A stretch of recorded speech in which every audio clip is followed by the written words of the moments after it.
Hi all and welcome to the Truth, Honour and Integrity Show. My name's Thomas Williams and we have a show for you tonight. Not much intel as it stands, but various things going on. But we will be covering a number of items tonight, and let's get into all the usual. Link for the show, www.spreaker.com/user/8955881. Or you can also listen live and visit the archive site that has a number of articles of Chloe's and grounding and shielding and centering and all that stuff.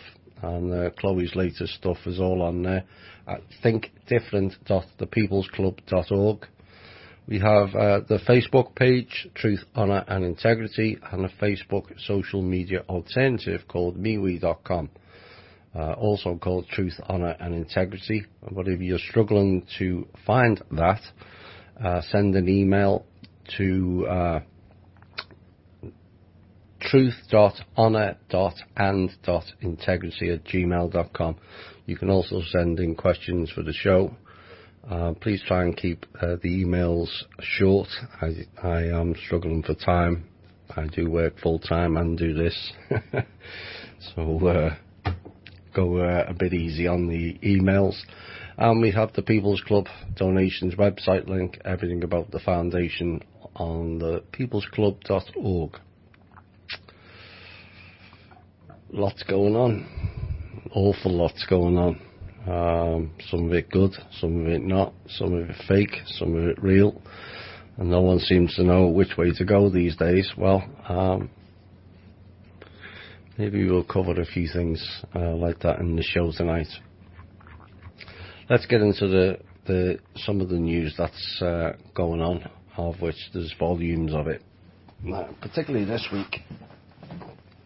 Hiring and firing and house meetings and with Star Trek people, or certainly it looked like a Star Trek person anyway, Mr. Zuckerberg with a silent F, and all things going on. But first story is Lockheed Martin, and they've been informed by the Pentagon this week to reduce the Pentagon's current $1.1 trillion estimate to own and operate the F-35 jets. $1.1 trillion for planes. Imagine how many people you could feed with $1.1 trillion. And currently this is the world's costliest weapons program, according to the Defense Department's latest annual program overview. And Lockheed Martin must embrace much needed supply chain management and affordability initiatives to cut costs on the next generation of the stealth fighter. The $1.1 trillion estimate to sustain the F-35 fleet through 2077 really, I don't think we're all going to be around that long, but still, was compiled in 2015 by the Pentagon's Independent Cost Assessment Office, but has not been updated since. Indeed. Now, the Pentagon said this week that the estimate will be updated next year before acquisition officials meet to decide whether the program should enter full production. The report acknowledges that under current forecasts, the projected F-35 sustainment outlays are far too costly, and given planned fleet growth, future US service operations and support budgets will be strained. Now, it was reported last week that the US Air Force may have to cut its F-35 purchases by at least 1/3, or about 590 jets, if it can't find ways to reduce operations and support costs by as much as 38% over the next decade. You can reduce it to zero, if you ask me. Much use it gives to America, the people, or any country of the world, being honest. Now, the pedogate thing seems to be alive and well, and certain things, mainly hidden in the background, are continuing to be leaked out. And the latest one is Backpage.com, which was seized by the federal government last week. This particular is a popular classified advertising website, and the site is frequently used for sex trafficking of adults and children. One has to question how long that's been running and why no one saw it. Why now? The Justice Department says the site had earned $500 million in revenue from prostitution since it was created, and the government is currently in the process of blocking the website completely. Parts of it are still accessible, while other parts may trigger a notice specifically saying the feds have seized it. On Friday, some visitors to the site were greeted with a message that said Backpage.com and affiliated websites have been seized as part of an enforcement action by the FBI, the Postal Inspection Service. That's an interesting name for various reasons. For those of you who followed David Wynn Miller, you might get an idea what that means. And the IRS Criminal Investigation Division. I wonder, do they investigate themselves? Maybe not. Another agency participating in the action is the Justice Department's of Child Exploitation and Obscenity section. Really? And the message went on to say that the additional information would be released by the Justice Department next Friday. Now, last year, a Senate report alleged Backpage knowingly concealed evidence of child sex trafficking. So it was the Senate reported it last year, and they've only just shut it down. Really? Through its editing by deleting words, phrases and images indicative of criminality. Senate investigators said words like young, little girl and innocent were removed, while the remainder of the ad would be published. Well, it couldn't be published if it had been shut down. But there you go. A big concern is the grocery sector, not only in America but other countries as well. And it's kind of a beleaguered sector, and it currently faces a new threat: the possible loss of tens of billions of dollars of spending by low-income shoppers, as the Trump administration is pushing to rein in food stamp spending by at least $130 billion over a decade, or a 20% reduction of current annual budget of $63 billion. The move would constitute one of the biggest reductions in program-sponsored purchases for retailers in yearly terms since the recession. This and other proposals from the Republicans intend to overhaul the nation's food stamp program as lawmakers begin renegotiating the Farm Bill, a sprawling $900 billion piece of legislation that allots about 80% of its funding to nutrition assistance and is set to expire at the end of September. Some participants may no longer receive food stamps if lawmakers approve stricter work requirements included in proposals by Republicans on the House Agriculture Committee. Yes, there is a small number abusing it, but there's, let's not forget that there's 1 in 6 children living in poverty in this country. And so there's far simpler ways of making spending cuts. And the simplest one, given the inaction, is to cut the whole military bill to zero. Absolute zero until they do something that is benefit for we the people. Then all that funds can go and feed all the people. The 1.1 trillion for planes while people are starving. And cutting food stamps is not a good idea. That's not for them by the people in anyone's book. Earlier this week, the entity known as Hillary Clinton, whoever she may be, or it may be, made an appearance in New York, of all places, at an exclusive women's club called The Wing. Yeah, wing nut, more like it. And the event was put together by co-founders, check these names out, Audrey Gelman and Lauren Kassan, in honour of Hillary. What? They're celebrating, they're killing people now. Really? But then perhaps when we finish this piece, you'll maybe understand why. They were able to converse on a new book, What Happened, Her Legacy. Yeah, does it really matter? And unsurprisingly, her book was on Russian meddling, but unsurprisingly it left out that she signed a deal for uranium one to the Russians, but obviously that's in Hillary and Democratic minds is not classed as meddling. I digress. It was quite the typical post-election conversation to be expected from Anne. However, on this occasion there was one significant difference. This time Hillary was speaking to a group of women who practice witchcraft. And it all comes out now, doesn't it? And openly call themselves a coven. Really? The day after we spoke about covens going down, Hillary perhaps deciding to create her own.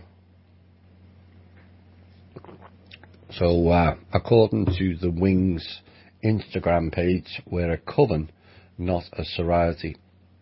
During the event, Anne was awarded an honorary lifetime Wing membership and was welcomed by the interviewers as the newest member of our coven. Indeed. For decades it has been rumoured that Anne had practiced witchcraft, go figure, and was involved in various covens throughout the years.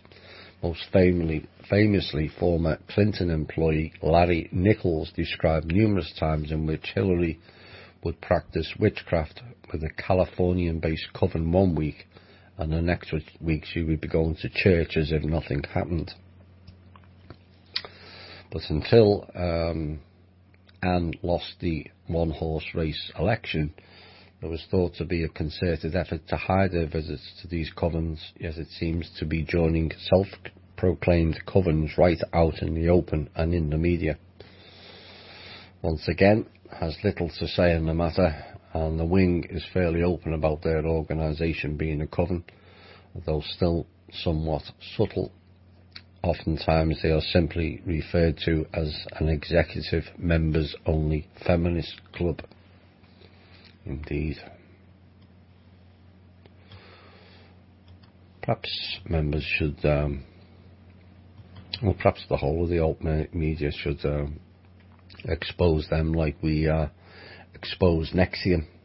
Now there's at least 3 people being arrested, including an actress. You want these people shut down? Act on it. Don't just let them get away with it.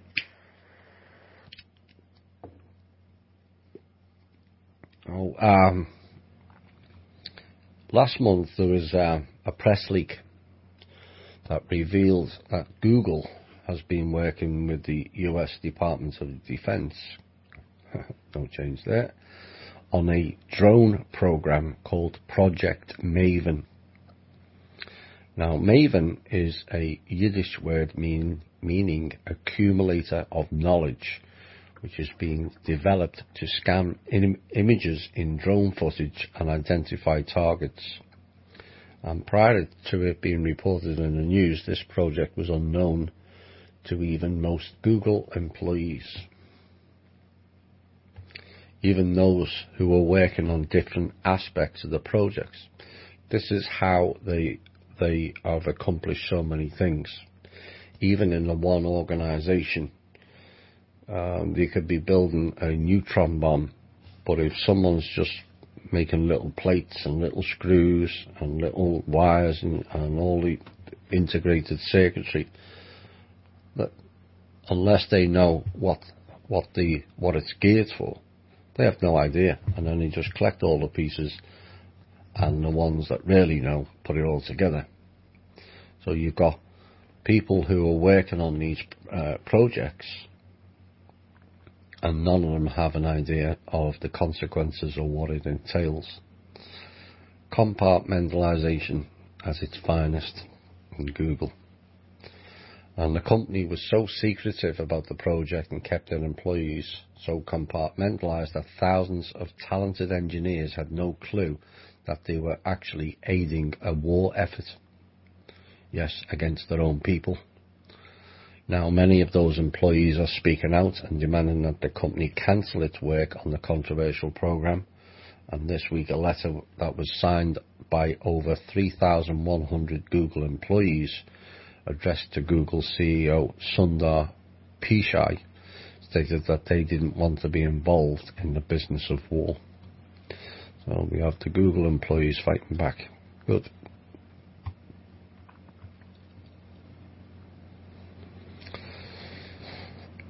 There was,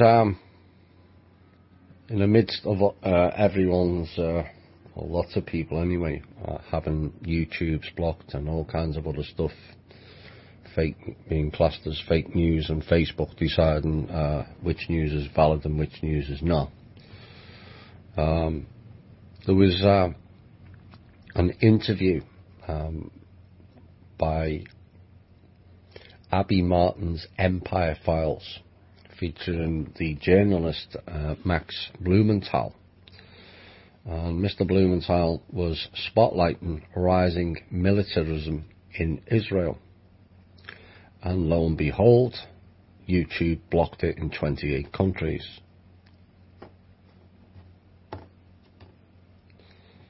It's always about them, isn't it? Including Israel and the UK. No surprise there, same country. I don't care who doesn't like that. It's fact. Same country. For allegedly violating local laws. Just notified by YouTube that Abby Martin's interview with Max Blumenthal has been blocked from being viewed in 28 countries to comply with local laws. Actions disabled and warnings for viewers elsewhere. The programme's official Twitter account related on Tuesday. The show was entitled Jewish American on Israel's Fascism, No Hope for Change from Within, was the title. And the episode features a discussion between Martin and the journalist about the increasingly militaristic, racist attitude of Israelis towards Palestinians. I can't disagree with that. I would say, although I don't have figures, that it's kind of unfair to brand all Israeli people. There's a lot of Israeli people who want an end to this war, but while you've got clowns in office and militaristic clowns and certain rogue agencies in that country running things, you're not going to get much change. And from an Israeli point of view, never mind the Palestinian. Those people are just not interested in peace. They never were. You know, if they were interested in peace, here's a solution.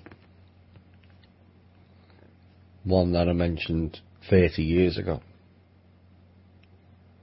Why don't they demilitarize Israel and put select troops from numerous countries, in fact all 209 countries, along the wall under the banner of the UN? You won't do it because the people that are running the country known as Israel have no intentions of creating peace whatsoever. It's all about the caliphate. For those who don't understand this, go and look at Israel's border before the 1967 war and compare it to now, and then go and look at the bordering countries and watch the urban sprawl. I warned about this caliphate a long time ago. Lebanon, Syria now, southern Turkey, it's all there. War will go right across if they get their way.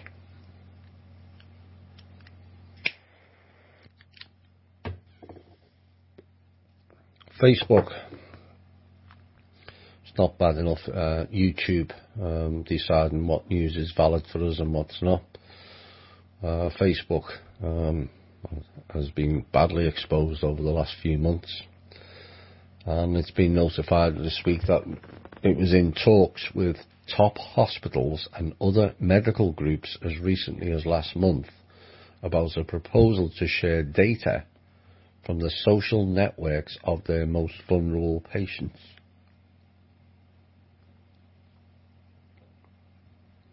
Just think about that for a minute.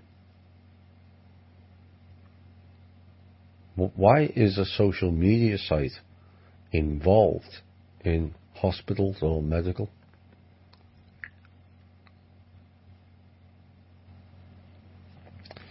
And the idea was to build profiles of people that included their medical conditions, information that health systems have, as well as social and economic factors gleaned from Facebook.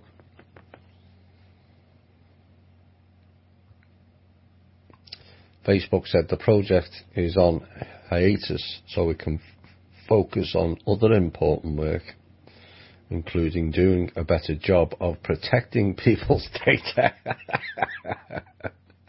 And the comedians as well. Yeah, they protect it so they can bundle it all up and then sell it to people. And Facebook has asked several major US hospitals to share its data about their patients. So much for hospital privacy.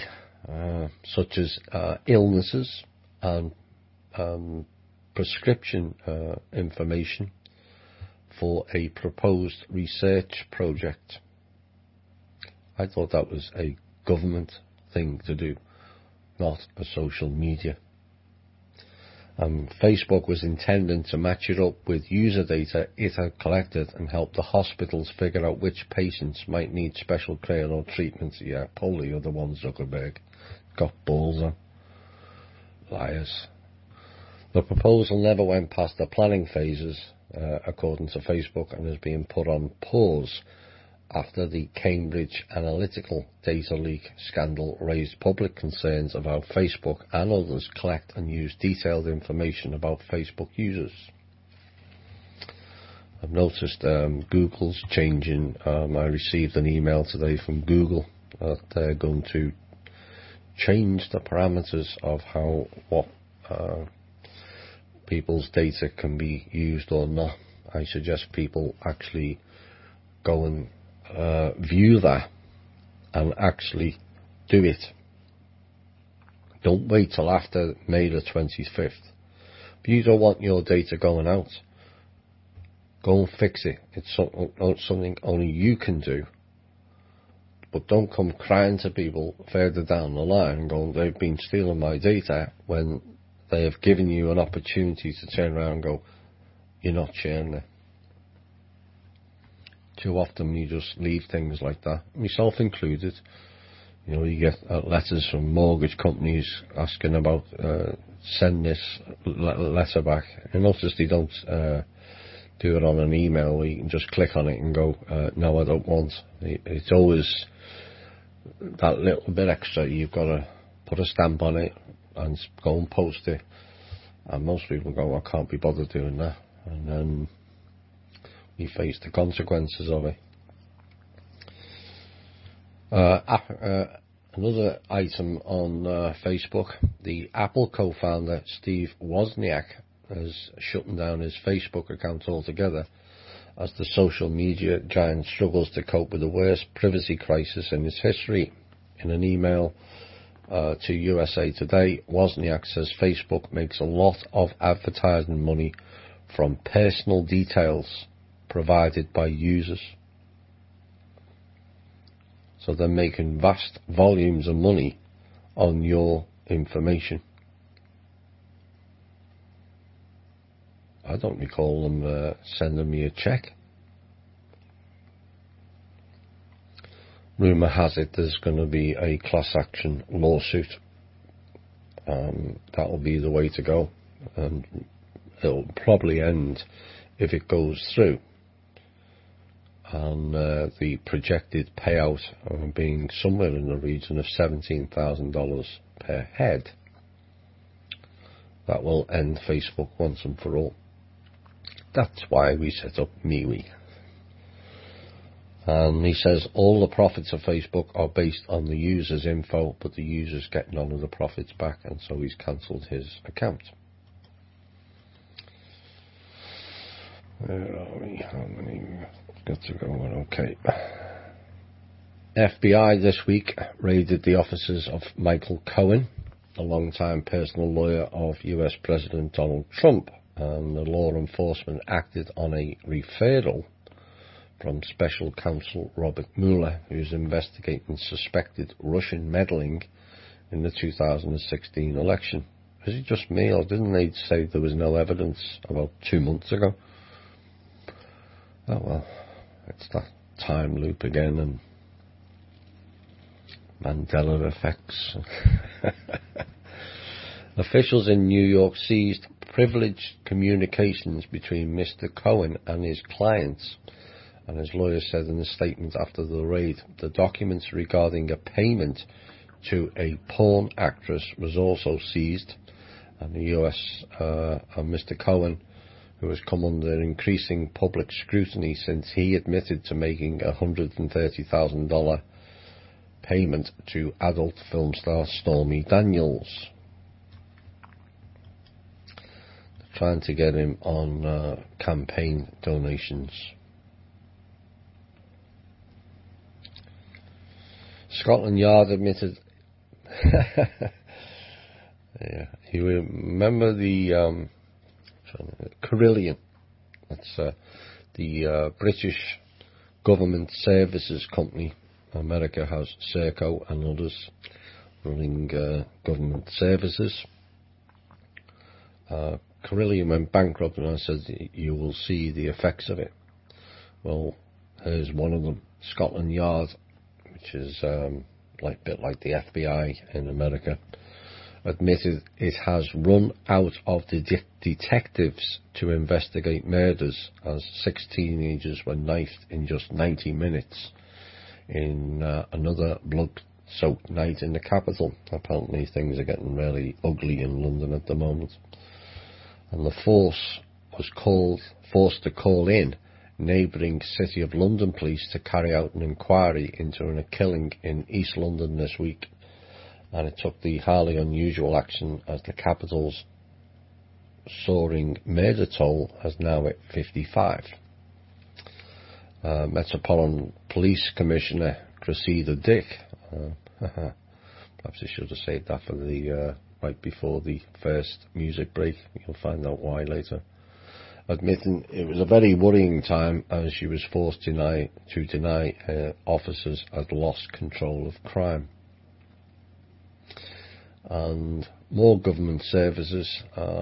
Gatwick Airport also was forced to temporarily shut its runway 4 times over the weekend, they say because of staff sickness, causing flights to be diverted and delays. Only one air traffic controller out of a scheduled 3 was at work in the control tower at the time, and the runway was closed to enable the controller to take mandatory breaks. It's all going down in the UK, literally down the pan. Vatican police have jumped in on the act, whether it's a sign of the times or this is sacrificial lamb will remain to be seen. But they arrested a clergyman and a top diplomat who has reportedly been identified as a suspect in a child pornography case. Monsignor Carlo Alberto Capella was detained by the Holy See security officials last Saturday, and the suspect who had formerly worked as a Vatican City diplomat to the United States, but suddenly was recalled from his position in Washington last year. The US State Department identified Capella as having possibly violated child pornography laws, and it is also alleged the Monsignor downloaded and disseminated child pornography during a visit to Canada. I'm sure Kevin would be interested in that. The press office for the Pope has addressed the allegations against Capella, saying he was arrested regarding Article 10 of Vatican State law, which relates to child pornography. If found guilty of violating this law, he'll be let off. Actually, he could face up to 12 years in prison, but we'll see. Capella is currently in custody at police barracks near St. Peter's Square in the Vatican, and this morning, at the suggestion of the promoter of justice, that's a laugh inside the Vatican, the judge instructor of the Vatican City State Court issued a warrant for the arrest of Mr. Capella, and like I said, he's been held at the barracks of the Corps of the Gendarmerie. Mr. Francis, Pope Francis, has promised a crackdown on clerical abuse, and in 2017 the Pontiff vowed to have zero tolerance for sexual abuse, which has tarnished the Church for decades. Does he look in the mirror? Maybe not.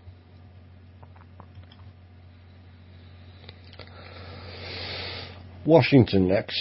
Special counsel is investigating a payment made to Mr. Trump's foundation by a Ukrainian steel magnate for a talk during the campaign, according to the three people briefed on the matter as part of a broader examination of streams of foreign money to Mr. Trump and his associates in the years leading up to the election. Funny, I seem to remember Mr. Obama taking loads of foreign donations and nothing ever happened there, did it? Oh well. In response, the company handed over documents about $150,000 donation that the Ukrainian billionaire Viktor Pinchuk made in September 2015 to the Donald J. Trump Foundation in exchange for a 20-minute appearance by Mr. Trump that month through a video link to a conference in Kiev. $150,000 for a 20-minute phone call.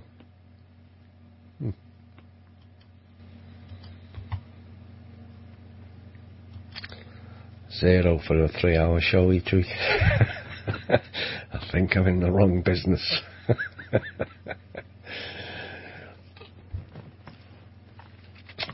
The latest hiring firing that's been going on. Last Sunday, National Security spokesman Mike Anton told Politico on Monday that he was leaving the administration, and John Bolton's arrival in the West Wing is already causing major upheaval among the ranks of the West Wing's National Security and Homeland Security staffers. It was reported that Bolton had called Homeland Security advisor Bossert into his office on Tuesday morning and told him that he was being fired. Now, Mr. Bossert was an ally of former National Security advisor Mr. McMaster, who was recently fired. You just lose track of it. And also announced yesterday, as predicted, Paul Ryan is quitting after the elections in November. You'll find there'll be a raft of them not reapplying. How that all pans out, we all have to wait and see. Okay.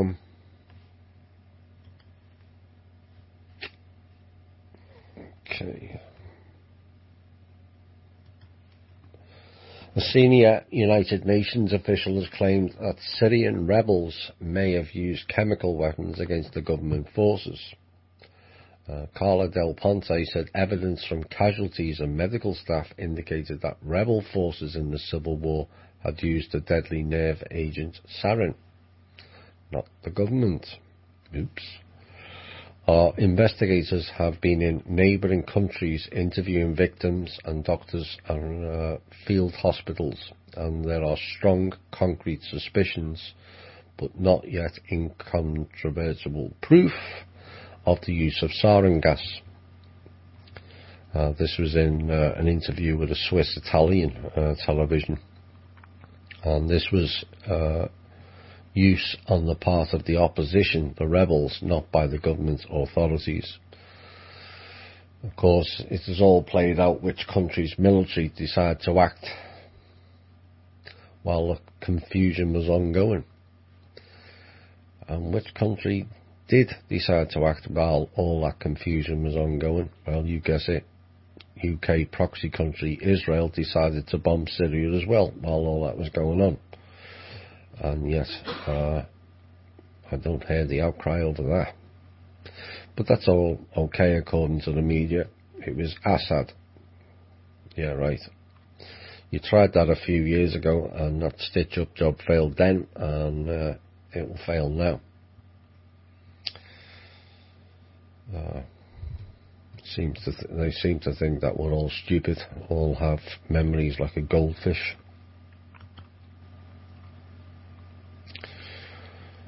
Isn't it another story that's obviously been making more news in the UK because it happened there? The UK has gone anti-Russian. Everything's Russia's fault now. Just like here, dogs fouls the pavement, Russians' fault. It's just getting beyond a joke. But I was under the impression, maybe it's just me, that those people that were poisoned died, or at least one of them did. But seems that neither of them died. So I'm not so sure what all the fussing's about. Yet again, more distraction.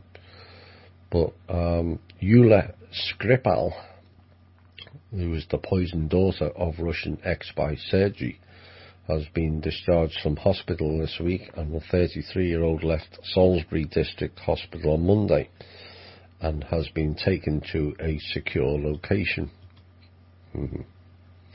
Bye. The hospital said this is not the end of her treatment, but marks a significant milestone forward. Her 66-year-old father remains in hospital and is recovering more slowly than Yulia, and doctors hope he will be discharged in due course. The pair were taken into hospital on March the 4th after being exposed to the toxic nerve agent Novichok. Now, the British authorities, Porton and Down, declared it was nothing to do with Russia, and then the government did a massive about-turn, and on goes the discourse.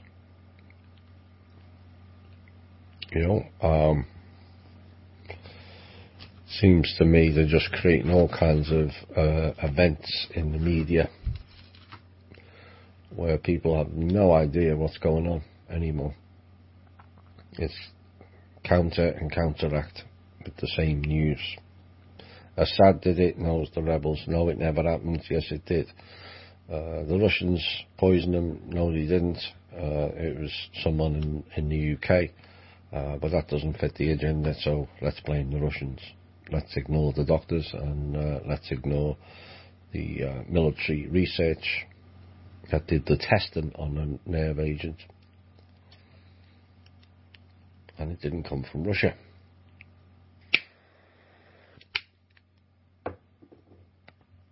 It just goes on and on and on and on.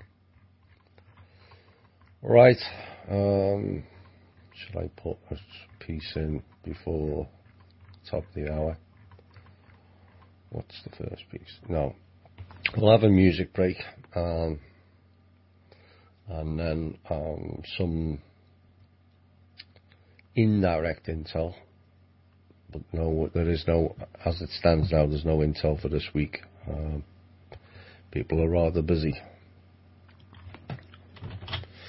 But we're going to play this song to Dick Cheney and all his other merry band of sadistic and satanic brothers. So enjoy this. And we're going to go into a few things that are going on currently, and I'm going to spend the next most of the next hour or so talking about us and how we go about things and how we're not going about things. And this is reflective in the couple of the op-ed pieces tonight, and how we deal with things and where we stand. So with regards to the intel, there has been a number of incidents involving ships, planes going down, Algeria, military planes, numbers in around Nevada, California, and a few other places, and incidents with 2 of Trump's helicopters. One, the engine failed, and 2 fires recently in the Trump Tower. The recent one was a ruse to cause a distraction, which led to the issue with Michael Cohen and others in that building. We'll hear more on that at a later date. White powder mailed to Ivanka. None of these are a coincidence, and the reason being, it's all out war now. I don't think we're gonna be hidden all behind the scenes for much longer. There is rumours at this point that Mr. Trump has been co-opted, but it's not confirmed. The man's under heavy threat, and I've made my position quite clear with Mr. Trump. If he does the right thing for him by the people, I'll stand by him. If he doesn't, then I won't. I'm not interested in personalities. I never have been.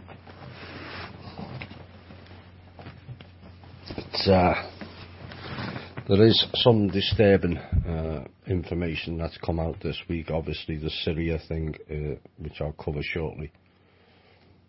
And it's a case of let's see what plays out.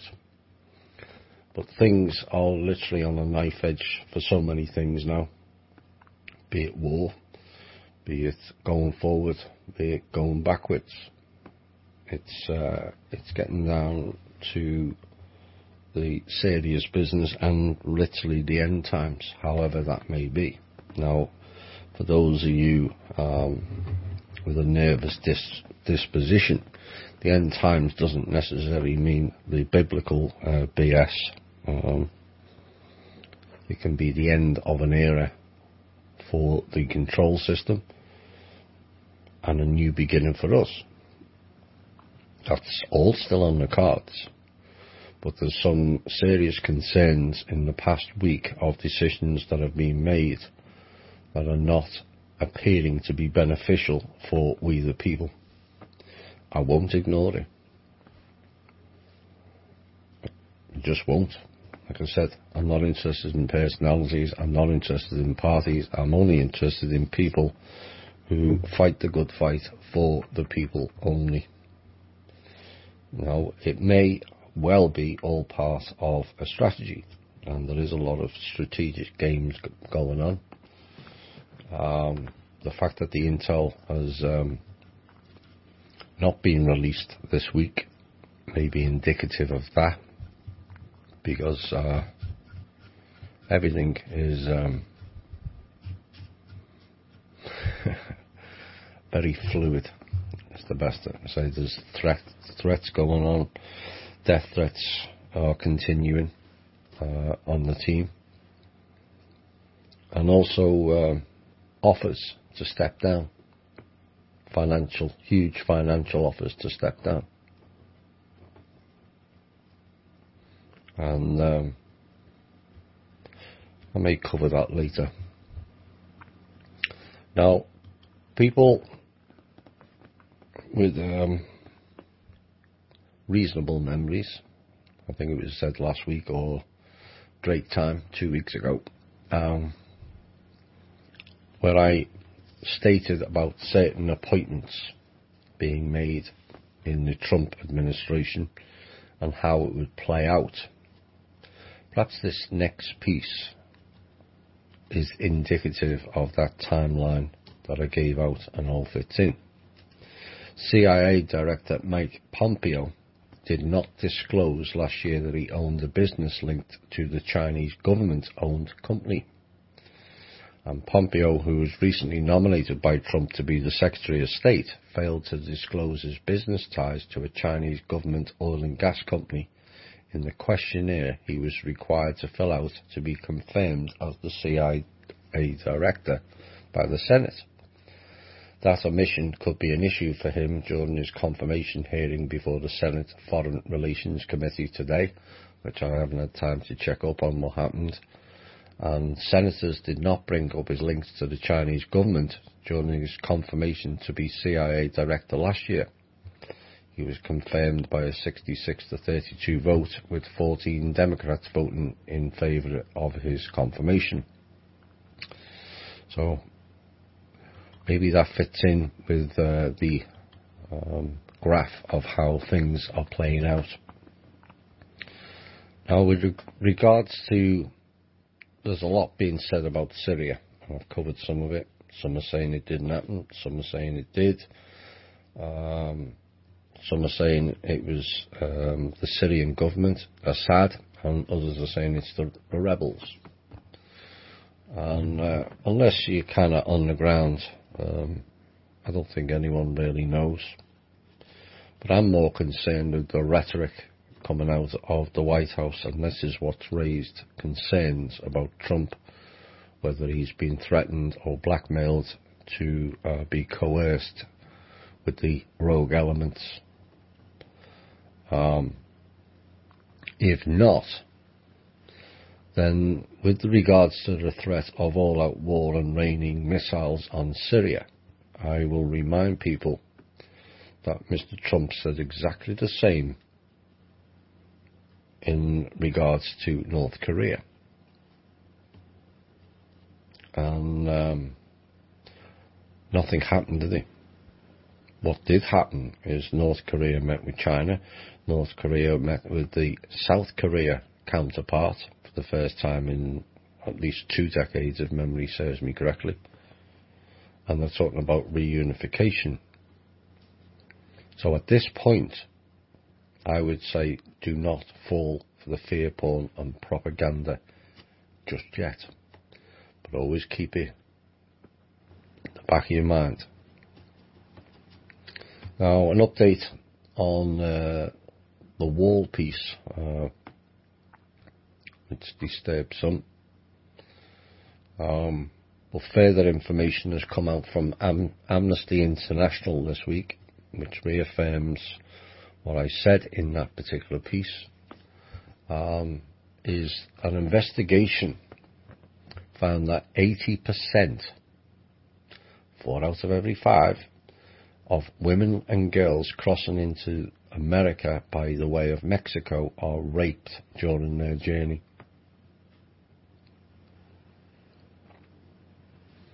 Now, this is up from even the previous scandalous estimate of 60%, according to an Amnesty International report. And it's shown that not only are women raped in shocking numbers during these immigration treks, and the problem seems to be getting far worse. You know, of course, there's an awful lot of other stuff that I covered in that show 2 weeks ago, But that's another problem even before they get to the border of what's going on. And in response to that, over 200 members of the Arizona National Guard are now en route to the Mexican border to support the clampdown on illegal immigration and drug trafficking. That's the minimal explanation for it.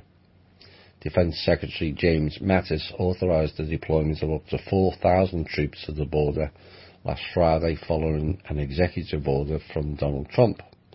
The troops will be under the command of state governors but will be paid for with federal money until September. A lot of things ending in September. The budget ends in September. Maybe that's a clue of things to come. More Arizona National Guard troops will follow on Tuesday, and the state's Republican Governor Doug Ducey said on Monday the troops will be stationed near Tucson and Yuma and will assist the federal border control personnel. Notice they didn't involve the Texas Rangers. Bush cartel. Right, let's get into, that's the bigger pieces. This is a few things that I wanted to cover this week, and it obviously is topical. It appears America is rip-roaring towards a full-on soap opera. The actions of the government, and I'm not going to mention individuals because it's neither here nor there, it's both parties, in fact it's all the politicians, and their behaviour is nothing short of a disgrace and a complete embarrassment to this nation. If they're the people that represent this country, we're in bad shape. And it's filled, knock the mic over, we're filled with theatrical live events, whether real or not, where politicians play the role of damning duality, whether it's good guy, bad guy, Republican or Democrat, for the people, against the people, white lives matter or black lives matter, hire or fire, male or female, he said, she said, you're with us or against us. And it's all played out, and laid out for that matter, by the portal people, better known as the mainstream media. Now, if ever people doubted about the two worlds theory, it's all right there in your face. They are setting a theatrical play that bears no resemblance to real life or our reality. Look at this week alone. FBI raids the home of the president's lawyer and removes material related to whether Trump slept with a slapper 12 years ago.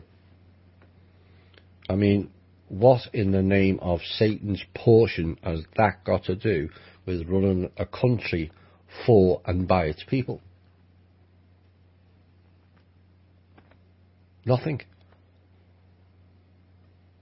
Does proving Trump slept with her solve poverty, crime, unless you think having consensual sex with another is now a crime?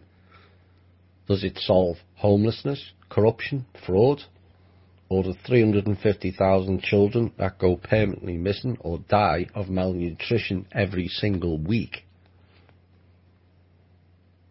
Does it stop kids from being used as sex toys, forced labour, organ harvesting, adrenochrome suppliers, being ritual sacrificed or being consumed? For those who are new to the show, yes, consumed means being eaten. Well, does it? $100 million?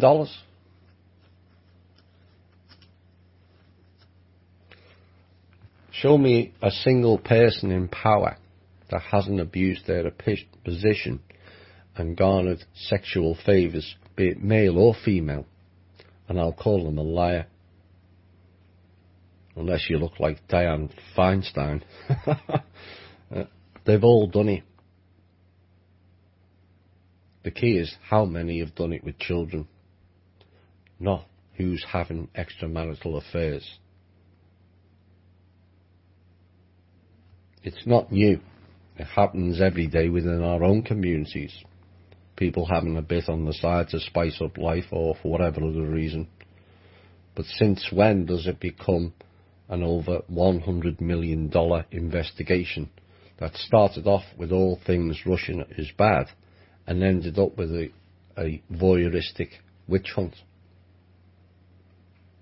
Where does it all end? What's it supposed to prove? Now, I could spend the rest of this show highlighting better things to do with that money for the people, or spend the same amount of time routing out the cesspool of filth in political circles, all media, the police, judges, agencies and the military. I could spend the whole other show giving examples of whose homes should have been raided by the FBI, but one will suffice. Hillary Clinton, better known as Anne. What about her off-the-side sexual exploits FBI?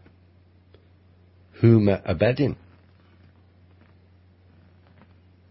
is fairly mild compared to the numerous little girls she has taken advantage of. Yes, I did say that. Did the Huma Abedin affair not cause concerns? No, you used the cure for all ills and the cover-ups termed national security, which is a veiled hint to nationalist socialism, aka fascism, and with a name like Mueller running it, how convenient is that? Of course, Hillary has various other criminalities attached to her, like the between 1 and 200 people of those who challenged or went to expose her, and how they all mysteriously just died.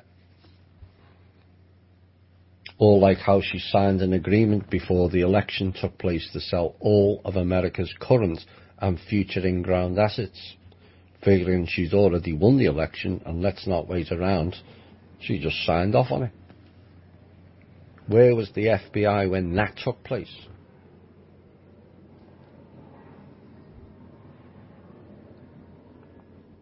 Someone who commits high treason against the country they profess to love and is completely ignored.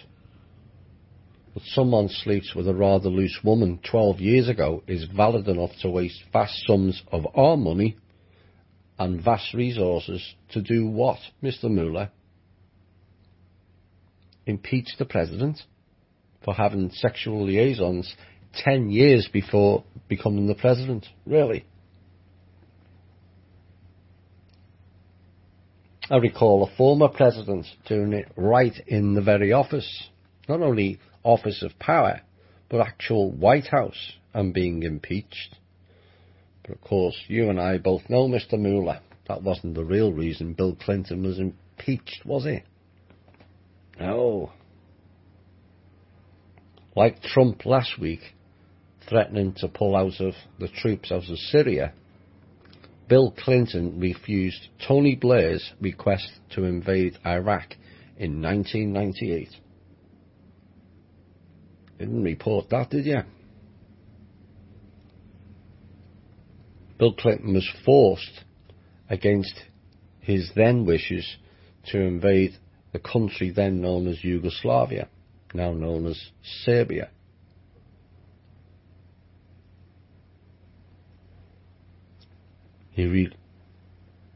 He reluctantly agreed to Yugoslavia, but refused to invade Iraq, at British request. So what happened to Bill Clinton? In came the Mossad agent known as Monica Lewinsky, and a few blowjobs later, and a national scandal all unfolded, Bill then gets into debt, defending himself to the tune of $7 million, which was deliberate. And who steps in then? The Bushes, to bail him out, with conditions, of course. And stage 2 was the fake election of 2000, where not the people decided an election, and I mean that loosely, we've never really decided an election, but corrupt judges that were part of the Bush cartel, and boom, the idiotic cokehead signs off on war in Iraq and Afghanistan. Lots of free money to siphon off with the black budgets and the slush funds during wartime, isn't there, Mr. Mueller, as you well know, along with dickhead Cheney. So what we have now is clear evidence that this country is ran by psychopathic war hawks. And if anyone threatens to disrupt their global war and destruction plan, we will spend $100 million plus digging for dirt, no matter how flimsy that dirt may be. Now, personally, I don't care whether you like Trump or not. That is irrelevant. But what I do care about is the flagrant abuse of our system, flagrant wasting of our resources, flagrant waste of our finances, flagrant waste of our children fighting their insane, never-ending wars that serves no purpose, gains no benefit for any country, never mind America, and only seeks to serve the depraved minds of what in real terms is a few lost or never had souls intent on doing the most despicable acts ever perpetrated by any living creature. And yet, amidst all that, is by and large ignored by the ignorant and frankly stupid public, whilst they all lap up the salacious details of someone else having been caught out in an extramarital affair. That is nobody's business outside of the man, wife and the extra. It's nobody's business. Least of all, paraded in a public arena that involves services for the people.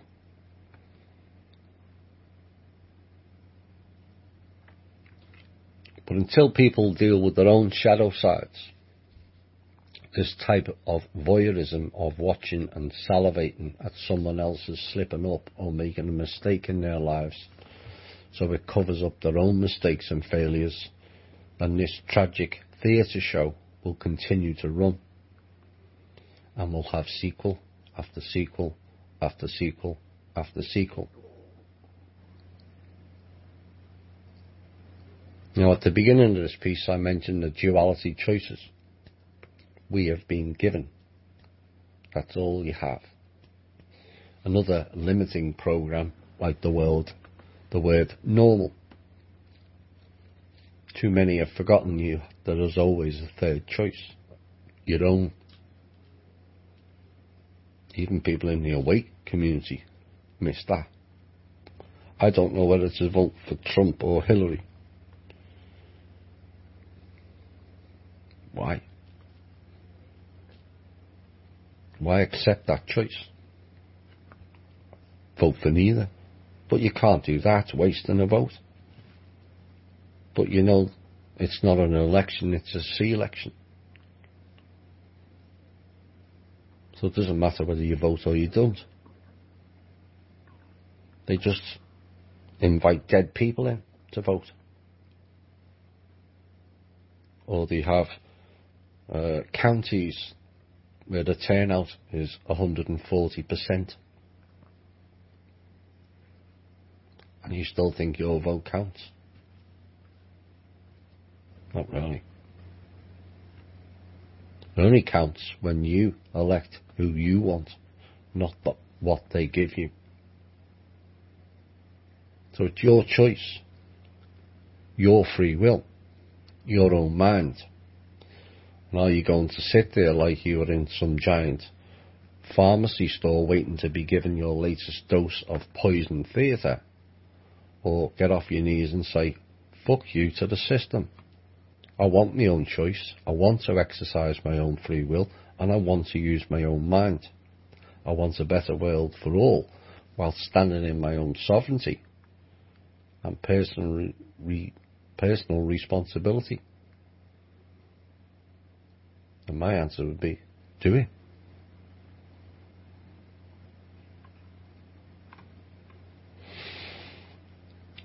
Groundhog Day sequels are getting very boring, and frankly, from an overview point of view, absurdly insane to watch people hand over their power, their thoughts, their life force and their energy to complete psychopaths.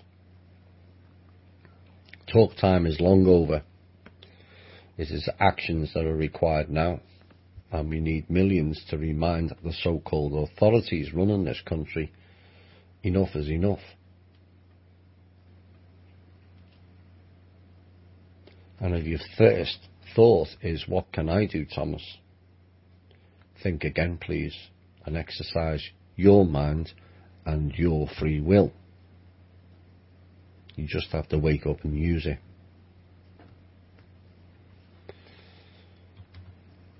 Next piece I want to cover: awareness of targeted weaponry and attacks. I've often spoken about the dangers of technology and how everything appears to be the future is actually the past. But I'm going to cover a few things given what took place, an alleged chemical attack in Syria, which Russia and others contest actually never took place, and several pictures and video produced of the so-called event. But what if they were from an alleged chemical attack a few years ago? Would we know?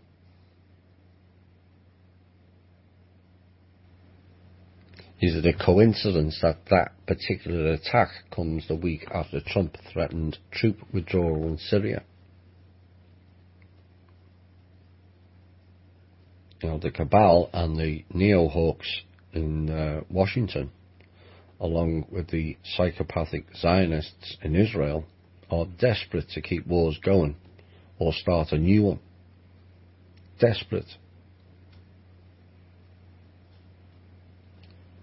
As the money is provided carte blanche in Western countries for war, and yet the same money is never made available for the people whose money they're actually spending for food stamps, for homeless, for health. Funny that, isn't it? A war breaks out and here's X billion or here's X trillion. We have a homeless problem. Well, we've got no funding. And we tolerate that shit. The majority of people in this country have forgotten it's our money they have, not theirs. Governments don't have money, they have ours. It's like banks. They don't have money either. They have our money. If everyone took their money out, all the banks collapse. Because they have none. But they use it for their own ends and benefits. 7 trillion of our money wasted in Iraq and Afghanistan. 17 years we've been in Afghanistan, and the world's so-called greatest military hasn't yet beaten a ragtag army that has no planes or ships. Really?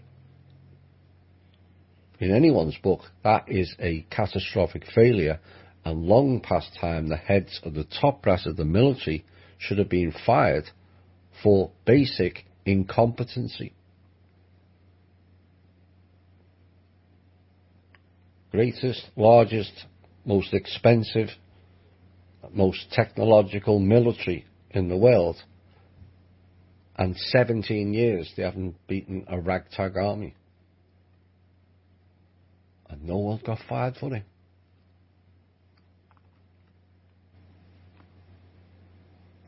But it's all part of the theatre. As one American military general said, war creates jobs, so we shouldn't complain. The response back was, it maims and kills people as well. The general said in reply, well, maimed people create jobs as well when you fix them.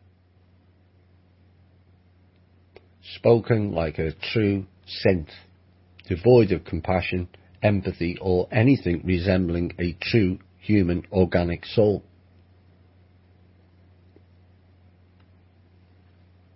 These are the same people that request research for the purpose of weaponizing everything.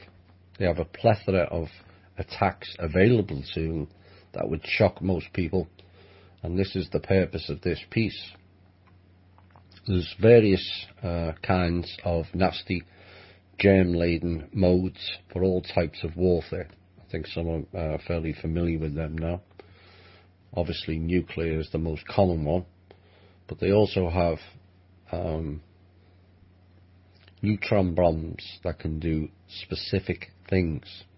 So it's not just a case like nuclear just blasts everything. There is rather clever neutron bombs that can do specific tasks. They have direct energy weapons that destroys everything except trees. For evidence of that, look at California. Heart attack inducers that has various methods of delivery. Cancer inducers, again with various methods of delivery. EMPs. Insect-sized attack drones. No, that's the future. No, that's the past. Psionics. The list is endless. But the focus is on a couple of things of how they can pull off theatre events. Now, say they bombed a Syrian school and an emergency team goes in and declares them all dead. The military then move in and remove the dead people into a holding facility. The media weighs in of this atrocity and that atrocity and sets the stage for the propaganda. Then, after a set period of time, what happens if there is a weapon that fakes death? And even a coroner will declare the people dead at the scene. Well, what if they're not dead, but just in stasis mode? All the dead people in the holding facility then wake up in total fear and total panic, which is useful for the next stage, extracting adrenaline from them. Children and parents are then separated, and then it goes on to the next stage, trafficking of all the now media declared dead people, and let's get them out the way.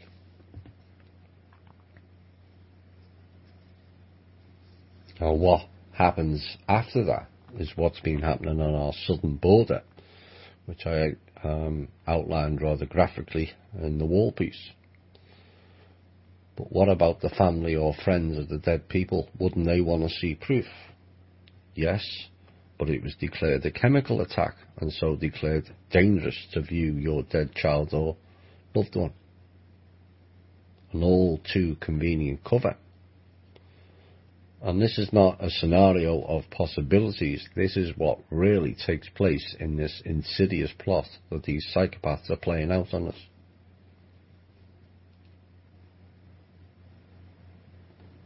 So you have to be more aware that they have available to them targeted weaponry, like the sleeping dead weapon, which is used in some events.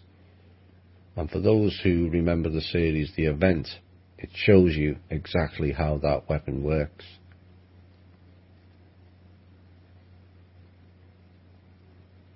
Fact wrapped up in fiction. Now, they also have DNA and genetic style weapons that can kill individual people or individual groups. Now, one such weapon is the black only attack. You can have a room of all coloured people and set off a weapon and only black people die. They have vaccines that can target certain people as well, and likely possible they have the same weapons for non-blacks also. But the black one was outed 3 or 4 years ago. So, because of our lack of awareness of the availability of what is known as smart weapons, they can carry out most attacks and have viable cover of their tracks via coroners, and even media people can be fooled through a lack of knowledge. So I'm hoping by highlighting this tonight, and I've covered the gist of it, and raised your awareness of such things, then you can these attacks and events are played out. Think Sandy Hook. Think Parklands. Think Las Vegas. Think the Batman Theatre attack. None of those events have shown any actual proof that people died at all. Now, I don't want to hear blah blah said blah blah died. I'm talking actual proof.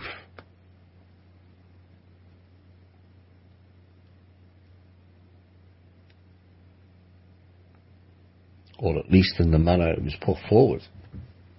And yet so many people just accept it as fact. Why do we do that? Because the media and politicians told us so? Or the cops tell us so? Or the cops tell you, no, it didn't happen, like they said in Parkland, and then suddenly that cop dies this week. Yes, the cop that spoke out about Parklands was taken out this week, 43 years of age with no previous health issues.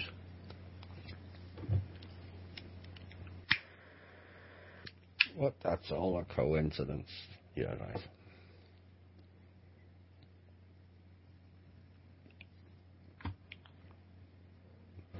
So the media and politicians tell us it all happened.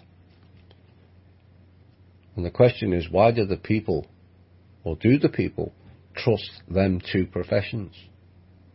Media and politicians. And why?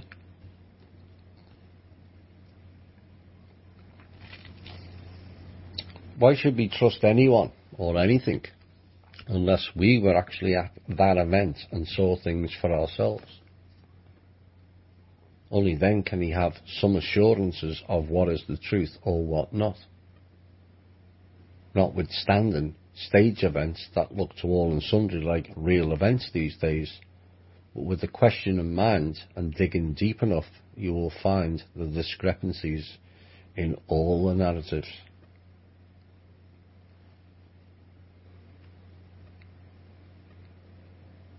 And this is where the critical mind kicks in, and why the few people in comparison who have the critical thinking ability often become targeted individuals from a young age. Critical thinkers work stuff out. They see it for what it is. They do overview. But the rest, and the bulk, you have to say, were told to follow orders. Don't ask questions, just listen and repeat. And this is exactly how they have stupefied the masses. And that's regardless whether they're synths or not. Don't make the mistake of thinking they don't have exotic weaponry that can make people to all intents and purposes, and a recognised legitimate coroner passed them off as being dead when they're not. They do have those weapons.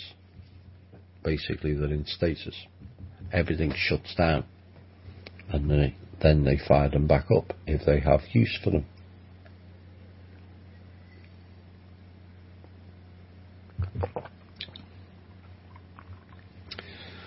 Where are we next?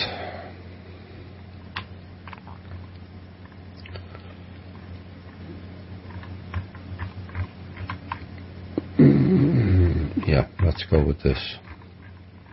It kind of follows on. Is who do you trust? This is kind of played out on the Facebook pages today and other days, on certain calls that I've certain people I've spoken to, and certain questions that come up. Is who do you actually trust to tell you the truth? And that's a serious question. It's not a test, and it's not a trick question. But what I'm getting at which point does the individual end a particular pursuit of one topic of the truth?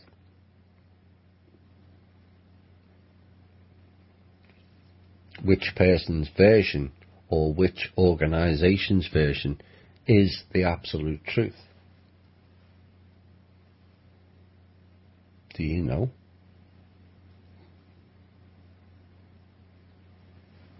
Like I said, it's not a test or a trick question. But people are always asking for proof of this and extra proof of that. That's where I'm going with it. So, which person or which organisation do you think is putting out the absolute truth?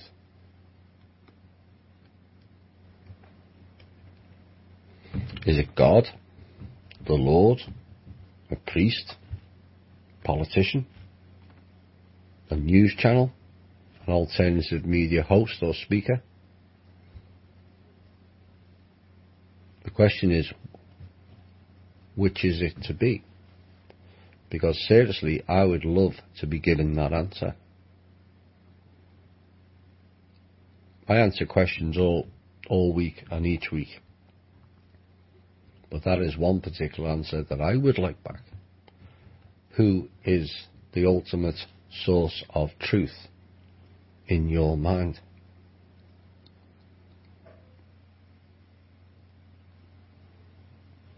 And the reason I ask is it seems very few really want to accept the truth, whoever it comes from.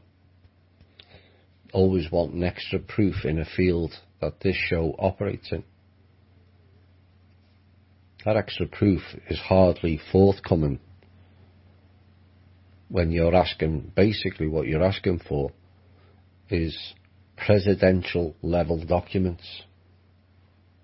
And yet some people seem to expect an alternative media host to hand them over to you to prove validity. Sometimes I question, do people ever stop to think about what they're asking? In essence, it could be seen that they know you can't provide certain things, and so then that person is set up to be doubted, questioned, challenged, or even dismissed as a fake. And therein lies the problem for many. No one believes in anybody, least of all themselves. And we're at a point now of, even if someone was telling you the truth, too few will recognise it.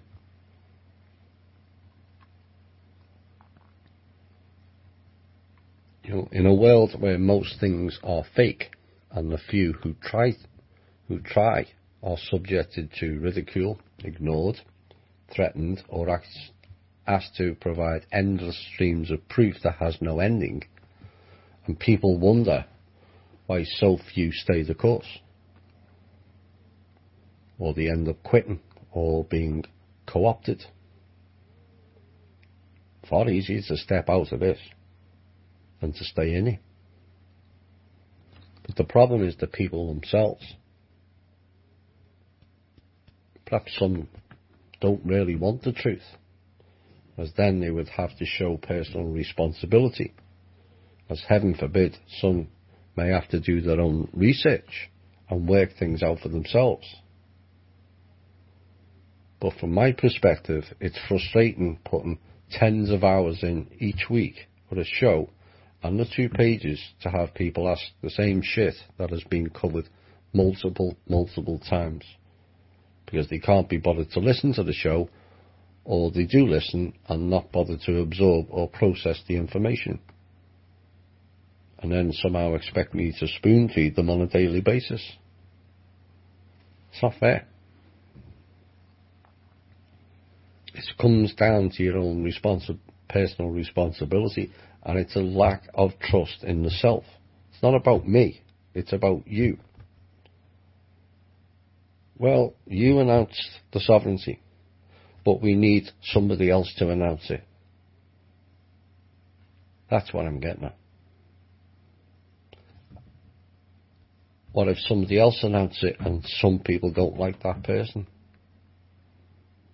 That can't be valid again, so it has to go on to something else, or somebody else has to announce it, or this organisation has to announce it, or this government, and on and on and on it goes. And that's why I asked the question at the start. Who do you trust to deliver the truth? The absolute truth. Can you? Even in the last month, the member who ended up getting removed from the group trashed me because they felt I was somehow being critical of them in one of the pieces I do. Like I do whole shows on one member. We've got people this week who wish to argue over my stance in regards to Simon Parkes.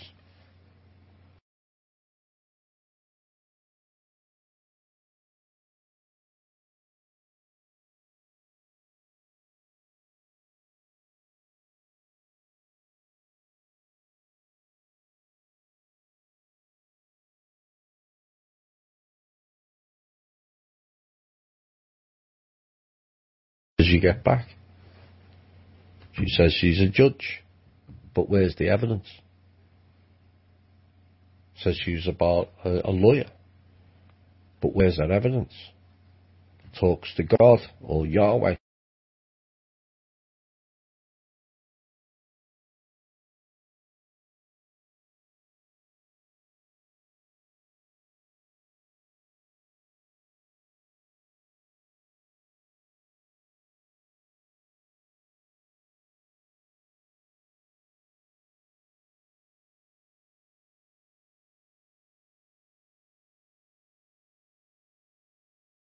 Is or where the Chinese elders are.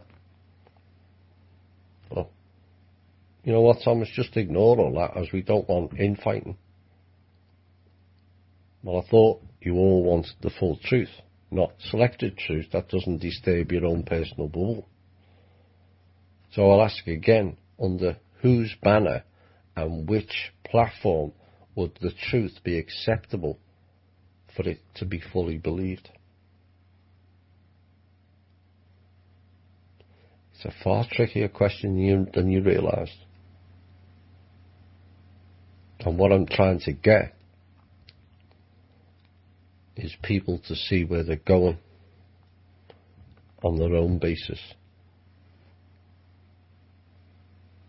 Because people are always seeking and demanding more layers of proof required when it's already been given. Ultimately have no trust in themselves. So you've got no trust in yourself. How can you possibly trust somebody else?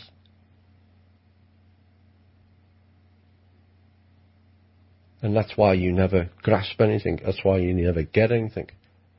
But you're frightened of making a mistake. We all make mistakes every day. The key is how you react to them or how you respond to them. But what if Thomas is wrong? Big deal.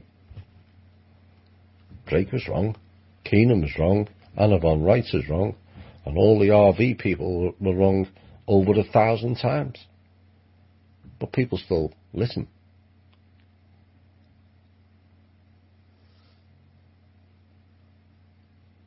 Why? And this issue is why, not so much that I'm being attacked.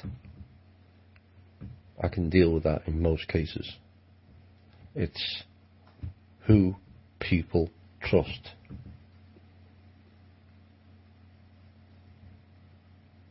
The answer is, well, I'm not going to give you the answer, because people need to work it out for themselves.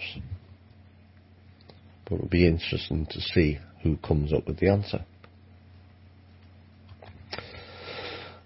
I know, subsequently, if you can't trust yourself, you can trust no one else, which leaves us with the status quo of creating a box within a box, which humanity does to itself all too well, sadly.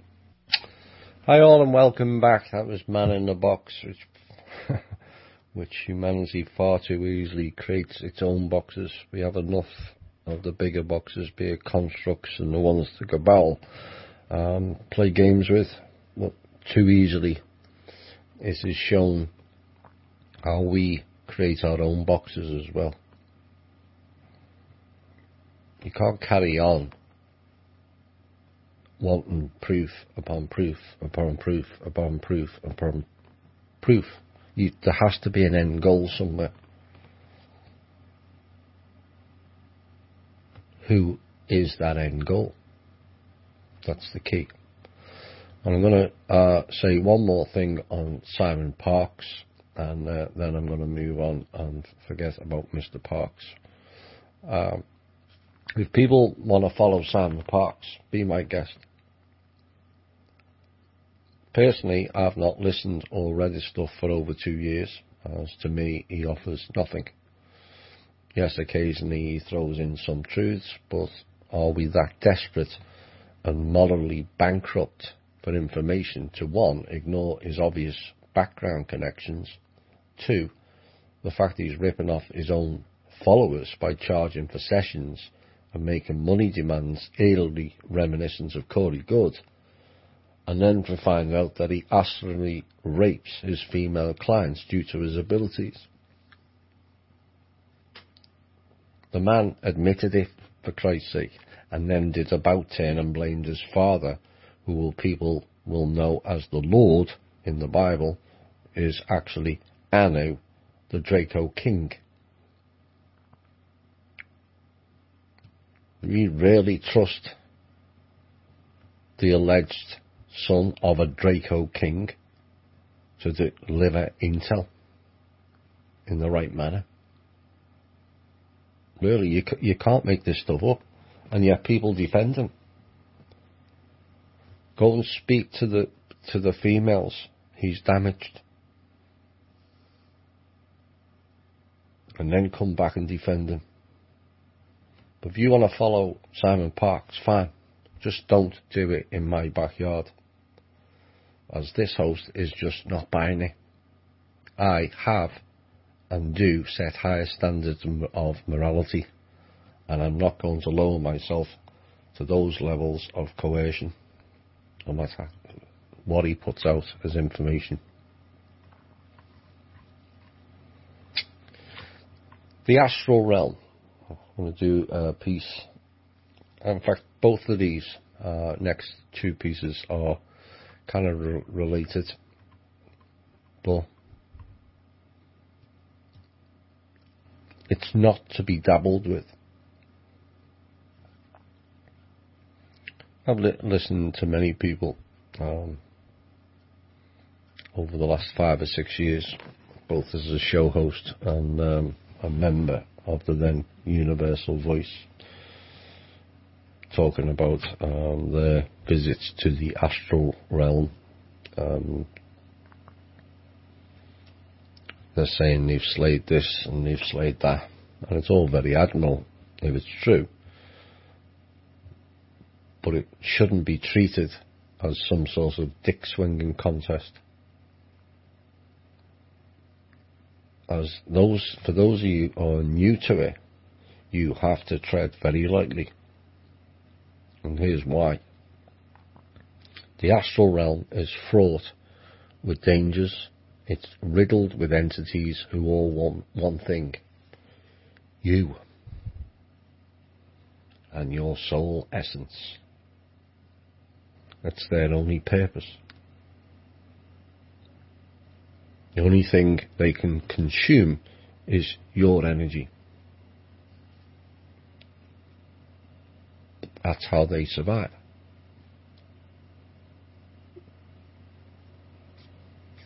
It kind of bothers me when people are glorifying it, when the reality is it's dangerous for a lot of people. Now, many of you will have experienced being in the astral realm, but maybe not recalled it or dismissed it as a nightmare and brushed it off. But I think everyone at some stage in their lives has recalled struggling to open your eyes whilst you're awake, or awoken in a panic or a fear, terrifying fear, or awoken with your heart pounding, a complete lather of sweat, and struggling to breathe. I can see you all nodding now. Well, these are all examples of returning from the lower astral.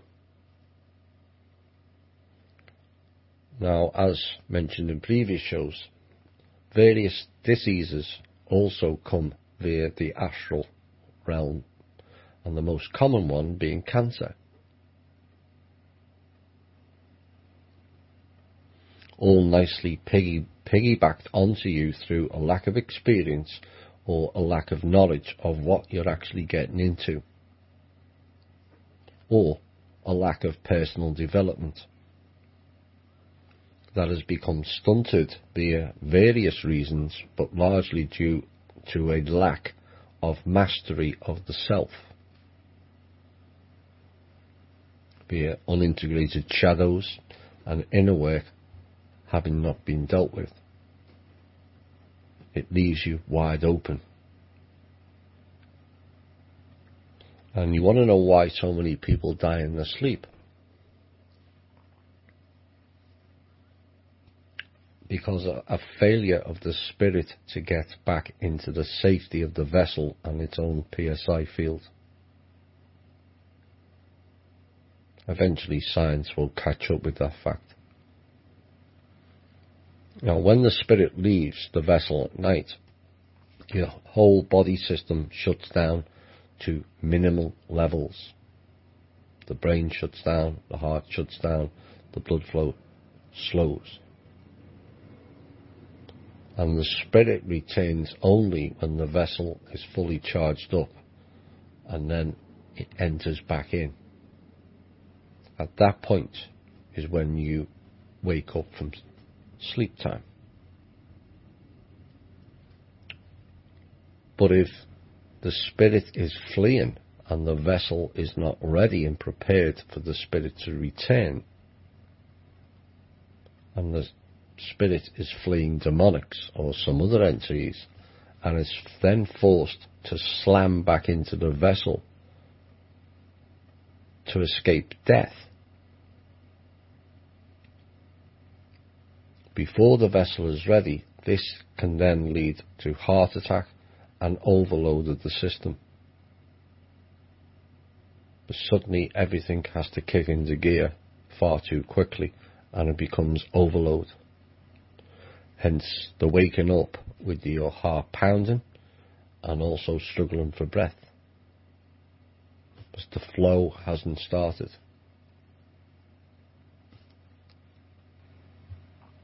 So, yes, the astral layer can all sound so much fun, but it ain't no fun if you come back with disease, injuries, or attachments. Trust me, I know. By experience, I received a rather nasty torn shoulder injury that lasted 9 months in the physical. Now, the lower astral, where the bulk of the battling takes place for those who like to embellish the fact that they are battling, should remember that you're only stuck on that plane due to a lack of personal evolution. Lower astral is not the place to be on so many levels, but it's part of the progression through the evolutionary planes all humans must go. The key is not to stay on that level for far too long.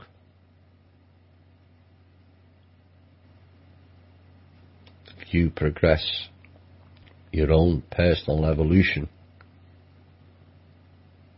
and go to the higher astral, you're not then facing those same demonics, extinct beings whose only survival depends on wandering spirits in the lower astral.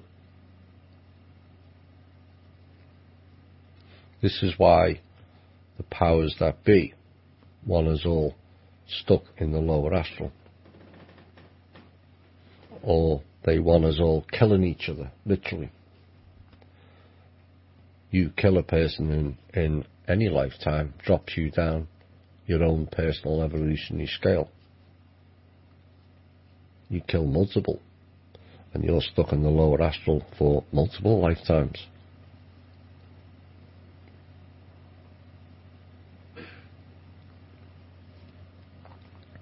But the best, or the real warriors, will keep quiet about their missions, as you can then fly under the radar.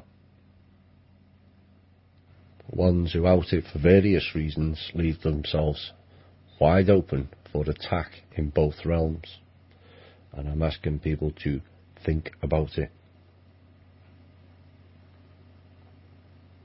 Yes, it may be all sound so much fun, but there's a lot of people who it's not fun. They're going through all kinds of strange experiences and disease and attacks.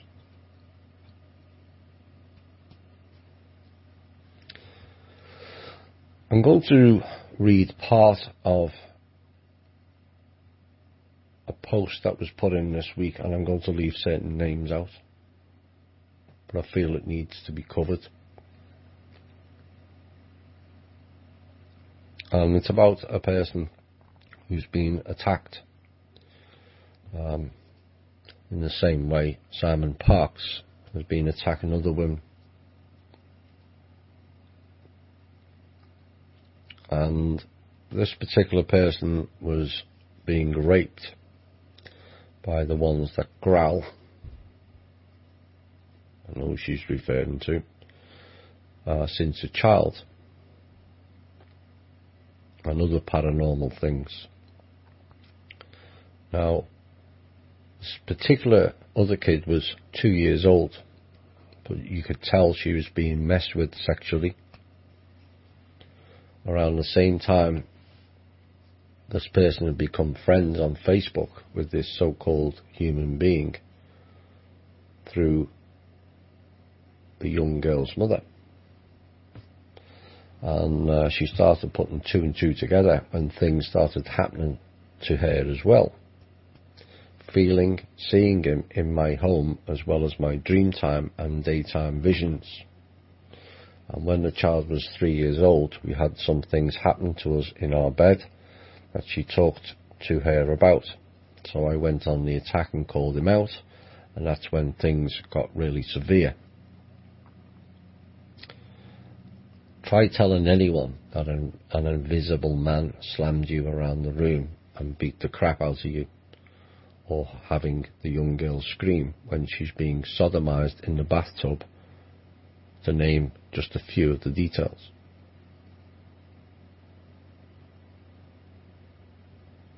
And the ones who don't think this crap is real have no clue of what kind of lonely hell and fight this is. And part of the problem is just that. Thomas nailed my problem in Humanity Unplugged 2. Yes, I think I just covered that in the previous part.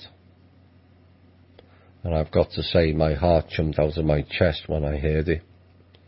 In the beginning of this fight, it nearly took me out. I slowly stood back up, and using some of the tools and listening of Thomas and Chloe's advice, empowerment, I've been able to push back and hold my own with all the things I've tried until a year ago. I took 10 steps back with what I tried, but I wasn't too sure I had a plan. I was kind of pissed and fed up. I built an energetic grid around the house, anchored the hell out of it, and left my body and went after him in that place he mucks about 24/7 in my lady parts. I must have asked for help because the Indian guy or guide was next to me helping. I couldn't tell you how many times I popped in and out of my body going after him.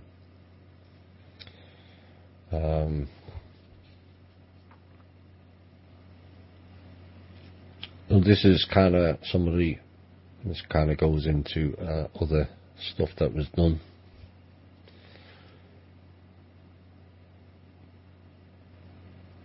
And all she could do was sit in the sun and put her feet to the ground in nature. I felt so defeated and kind of mad at myself, but it was a big lesson on energy and how to use it. The young girl is now 6. She sticks to me like glue. She won't go in any of the rooms by herself, always afraid of her own house unless I'm with her. And I don't know if I should have said all this here. Yes, you should.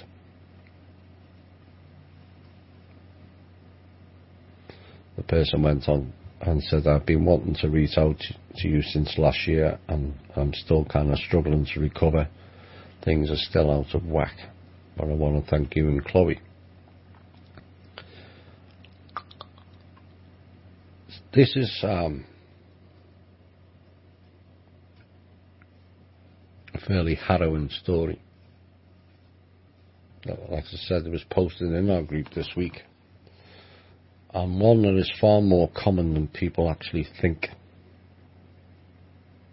But I want to discuss the psychological side of it. The physical pain can always be dealt with in a certain way. The psychological damage is far worse. Why? Because we the people, and subsequently society, dictates that this event is not possible, or that word again, or not normal.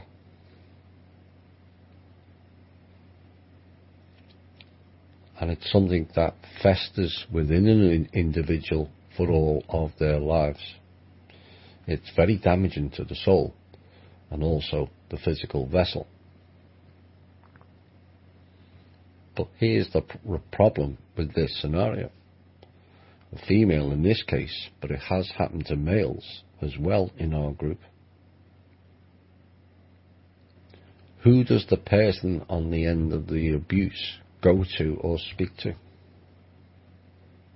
It's a bit like the question before.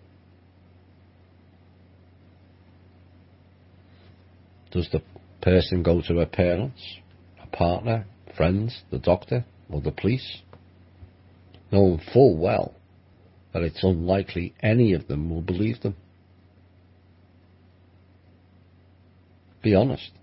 Anyone listening to this show, would you 5 years ago have believed this abused person? If honest, very few would.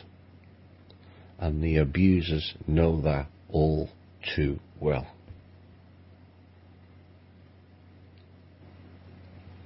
Picture the scene.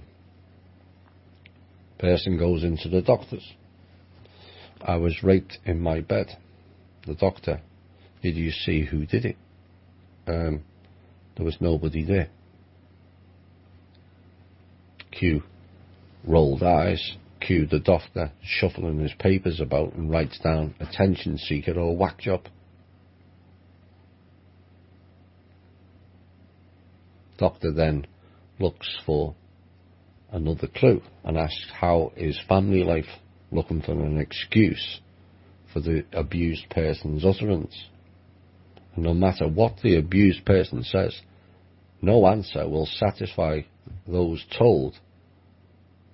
And so because most people are closed-minded, they then just declare that person insane and administer some psychotic drugs. And or then are carted off to some mental facility in some cases, which then leads to be fed all kinds of drugs and a possible loss of the children to the state. Double whammy.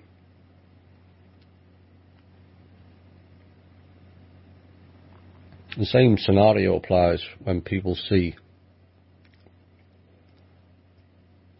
sometimes in the physical, often off-world beings in their bedrooms. Again, no one believes them. Do you really have any idea of how that feels? When you've actually experienced something, felt it, smelt it, heard it, and touched it, and yet your eyesight fails you. So again, according to society, even though 4 of your senses worked and only 1 failed, that is enough to declare it bullshit and not real.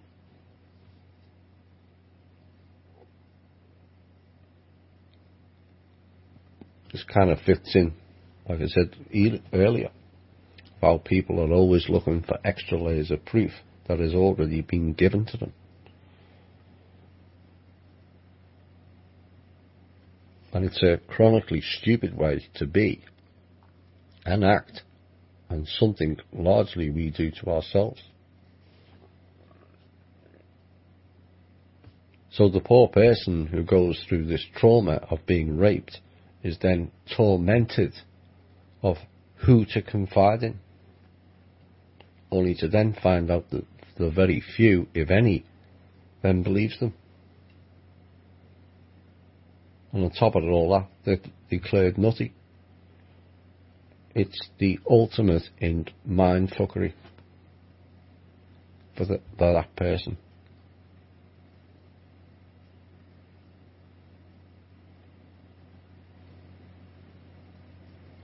Now one hopes by doing this piece we may give some solace to the person and any others who have faced this particular scenario. Come forward with your stories when you're ready, or if you're ready. Safe in the knowledge this group will believe and will support you. It's what we are about. Giving people their voice. Unburden yourself of the painful knowledge that has festered within for the time since the time the incidents took place. To the person who's abused, you will find it rather liberating. In some ways, yes, it will bring pain again and upset, probably as you are writing that out, but it's also part released it, and that's the key to all traumas, and that's your key to you dealing with your doing your shadow work, getting rid of that trauma and that pain and that abuse, and standing up for yourself and saying, I don't give an F whether people believe me or not. It was true for me, and that's enough. You don't need somebody else to validate your own truth. You never did.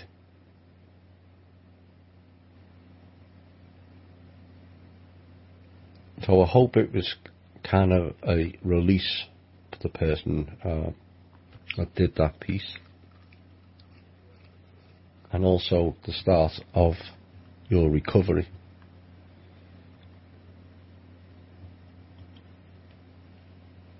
But at least you will have one group where you can unburden your trauma and not be doubted as a complete whack job.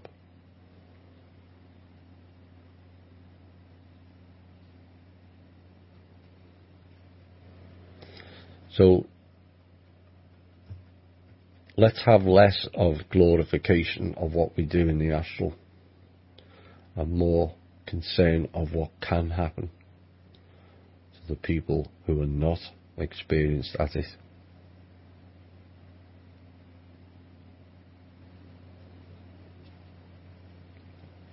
And a lot more empathy for the people who have gone through awful scenarios like this, and then not only had something that's completely off the wall, is you end up losing all your people around you, because the gist of it, it's not maybe they didn't believe you, it's more the case they can't handle the truth. It's a big, big problem. Yeah, I can handle that. Just throw it out, Thomas. And then we did the Svarley show, and many lost it. It's not something to be treated lightly. Like I said, most of the truth is painful. Very rarely get happy truth. Most of it's painful.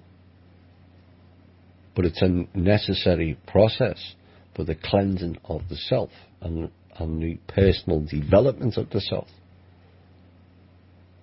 So if you want to skip away from the lower astral, the best thing you can do is work on the self. Deal with your shadow sides. Do your inner work. Learn to trust the self. Not continue to give your power away to others.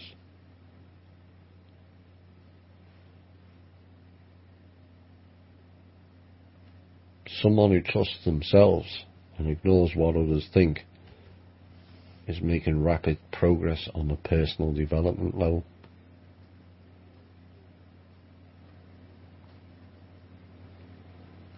Or you can carry on battling extinct entities like minotaurs and centaurs.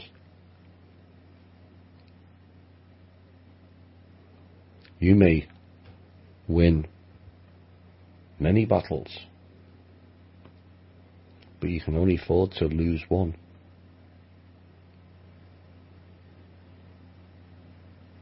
It's not the best place to be, and it's all about personal development and going beyond that stage. There's plenty others who haven't attained that to deal with those entities in that realm.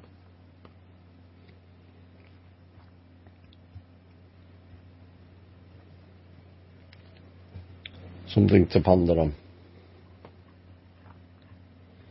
But I hope the person who did that piece feels a little bit better within themselves after unburdening that.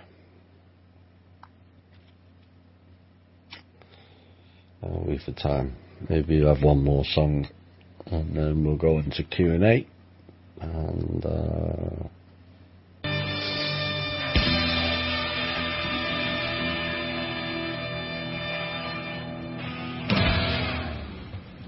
hi all and welcome back.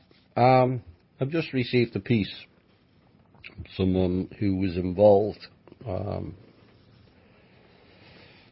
20 years ago in the Middle East, and particularly in and around Syria. And to give you an idea of what chemical weapons were involved is chlorine gas in particular was not even considered a threat, but the normal gas masks and chem suits offer adequate protection, but chemical agents expected in Syrian battlefields were VX, sarin, possibly phosgene, and definitely mustard gas. This was in the period 1996 through 1997. But chlorine is a primitive weapon and did not need any air delivery, and it's not even effective against trained troops. And the most likely use for it would be terrorism. Go figure. And the methods of delivery of it can be as simple as a container with a reactive agent and any type of nozzle facing upward to deliver the gas. All chemical weapons were removed from Syria several years ago by an international organisation. So this means it was brought in. Who does that point to? Clowns? So I hope that gives people an understanding, a better understanding of what goes on or what has gone on in Syria. Right, Q&A. Will there be any relief for seniors through Mr. Trump, Social Security or the Man of Trust? I wouldn't count on it as it stands. Like I said, things can go either way. It could all change in one day, 1 hour, 1 minute. Everything is really fluid at the moment. But there's many questions like this, and this is nothing against the person who asked the question. But individual pursuits of certain things, unless they're at the top end of the scale, will be overlooked until the time is right. I said last week, what we're dealing with is the very top end of the system. They have to be collapsed to then wield out the programs and all the humanitarian projects and all the revamping of the 489 aspects of life that will be addressed. And I know maybe finances to the seniors is important. I know money for the homeless is important, and I know money for this and money for that is important. It's important to us all. But what is being dealt with now is the very top end. And until that's cleared, and maybe, like I said, the budget being pushed to the end of September, and the other news item before, where the wall's funded through September, may be a key that between now and then is a time for things to take place. But everything will not happen overnight. It wasn't built overnight. It was built over 16,500 years. So how people expect everything to be done by tomorrow or yesterday is a bit silly. But I do understand the individual needs. We all do. But we can't deal with everything in one go. It's just not possible.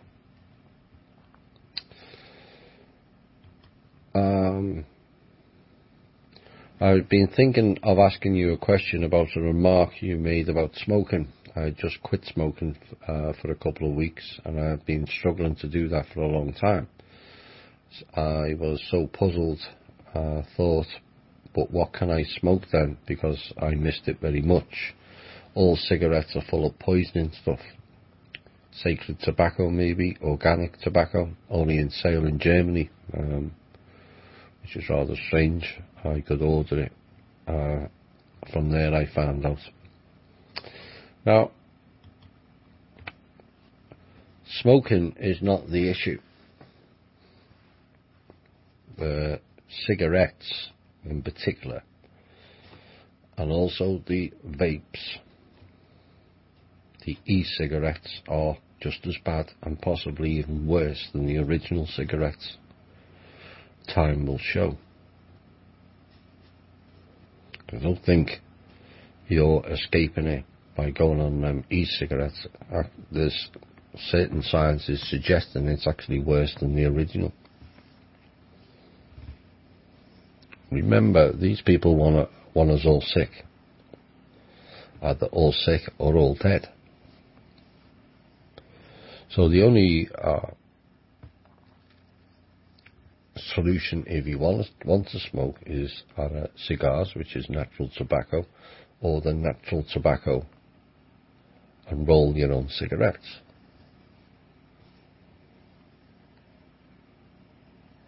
You know, if they were interested in fixing the problem to do with cigarettes, they would have removed the alleged 400 chemicals out of them. Because actual smoking is not the issue. All the ancients all smoked. Some of the natives still do it. The shared pipe. They never got sick, did they? Very rarely, anyway. So smoking was the problem, and more people smoked in the past. Why is the sickness and death rate going up when there's far less people smoking now than there was 10, 20 years ago? Because smoking wasn't the issue. They just wanted to make it an issue. It was all about control. It's nothing to do with smoking. They're not interested in your health, otherwise they wouldn't pass all kinds of crap in pharmaceutical drugs. Tolek of the Andromeda Council, or the substitute one anyway, presented M and Ms M as having the Global Trust account. No, they don't. They admitted a digital currency was planned, and they've been working with the Chinese elders. Well, you know my opinion on both of them. Who are they and what are they to the Mana Group? I'm familiar with both of those people. I have spoken to both of them. They are on a wrong path and they won't listen. And they are nothing, either of them are nothing to do with the Mana World Holding Trust or Kim. You're going to go down the path of Chinese elders and RV bullshittery, then you're not going to be part of our team. Sorry.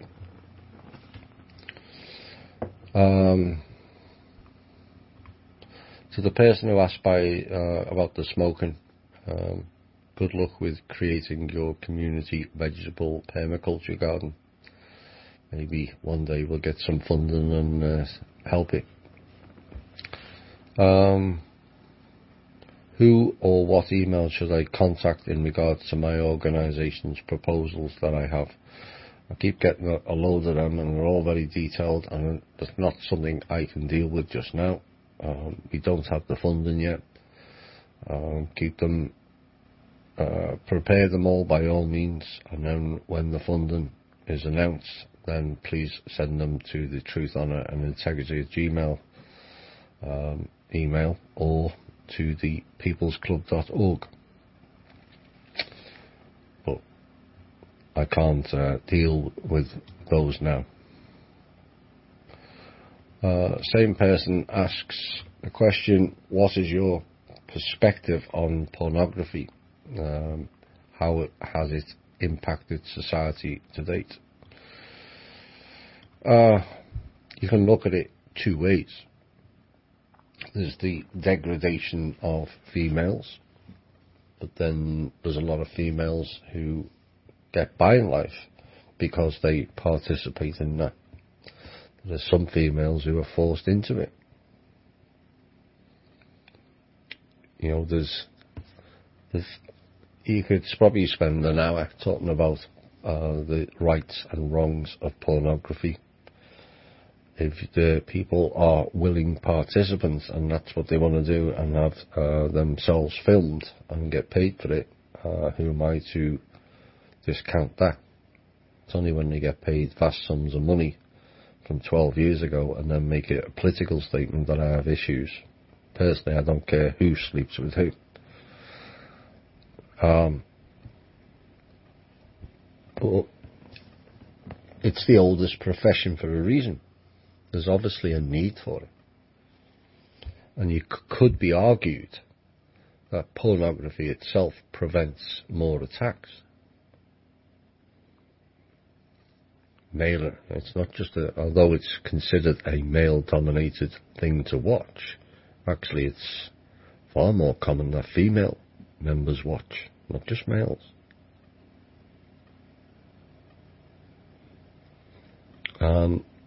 If they get satisfaction out of that, again, why should we impose on what they're doing in their own private home?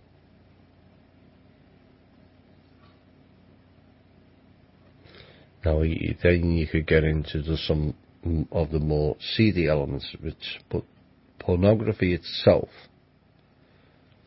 unless females are being, if they're consensual to it, is fine. If people want to watch it, that's fine. If it prevents people going raping somebody, which I believe it could do to certain individuals, then it plays a role. But then you get into the deeper elements, and like everything else, there is always a twist. Some of the elements, what they call it, BDSM, sadomasochism.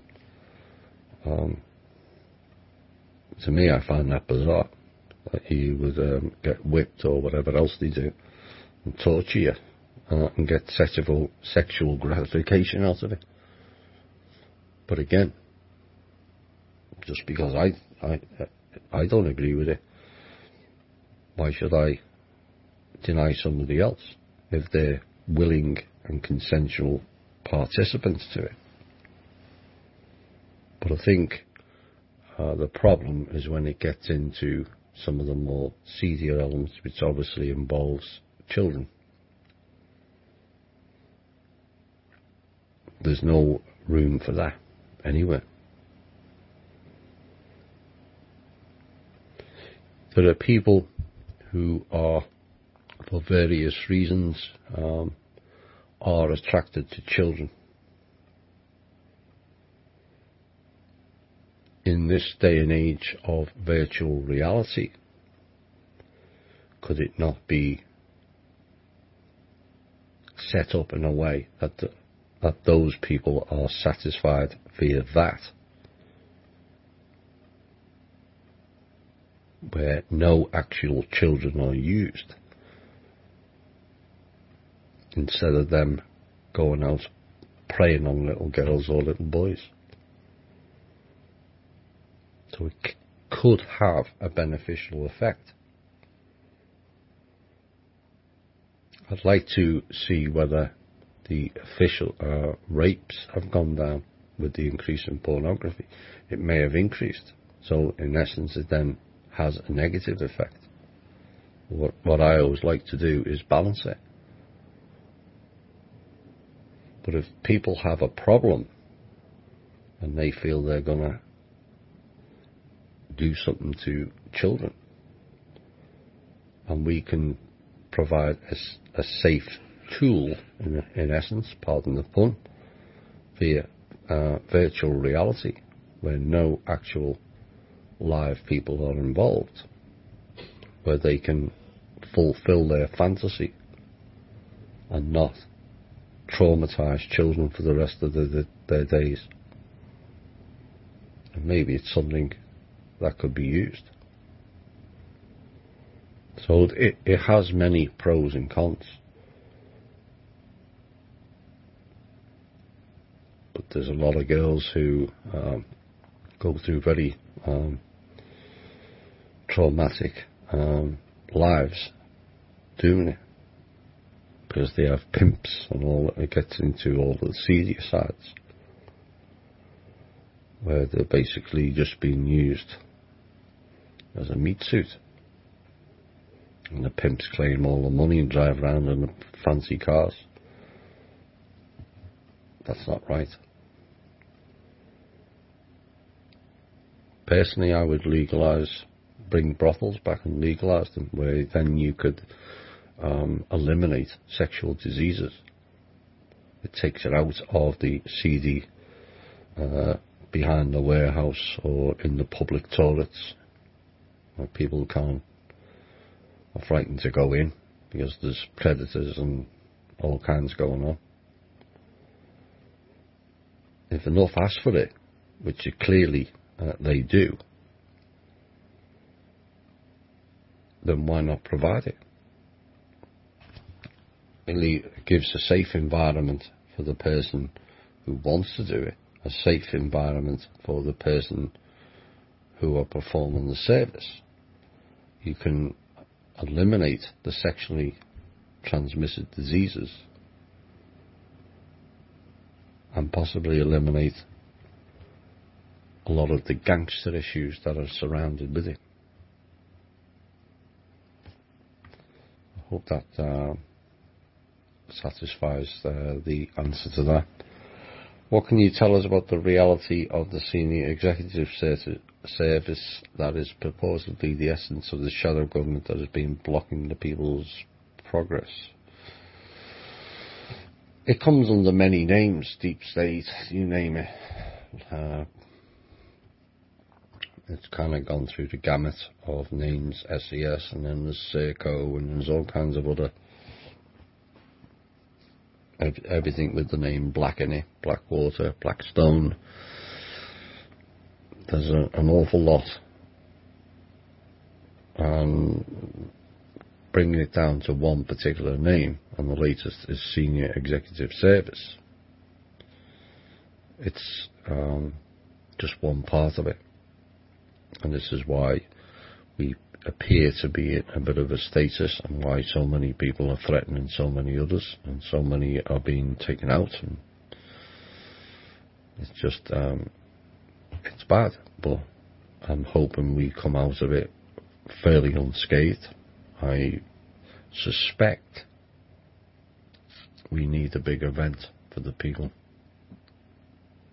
I think that's, as time has gone on, the need for a big event to take place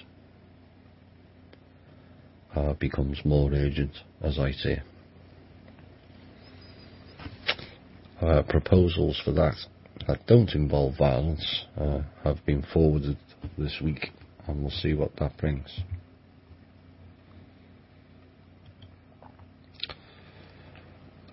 When will lower astral entities and demons be removed permanently from Gaia and her inhabitants? What in the world is taking so long to remove them specifically, aside from the psychos and super psychos? And I will ask how many, to the person who asked the question, and I'm not being awkward or nasty, how many have you removed?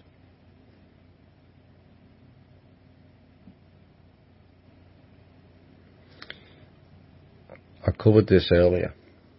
It's not a fun place to be. It has deep, deep traps in it.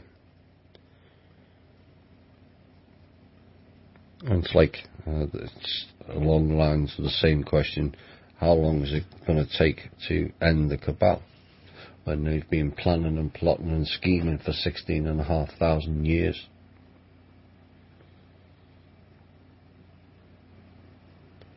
Those astral entities have been feeding off us for the last 78,000 years. You think of all the extinct beings, they're all in the lower astral. Dinosaurs, possibly. Minotaurs, centaurs, all the mythical beings are all in the lower astral.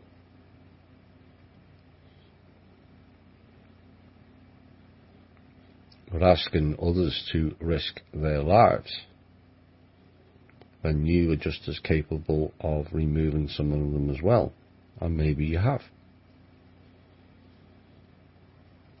But you can't go demanding or asking why it's taken so long to remove them.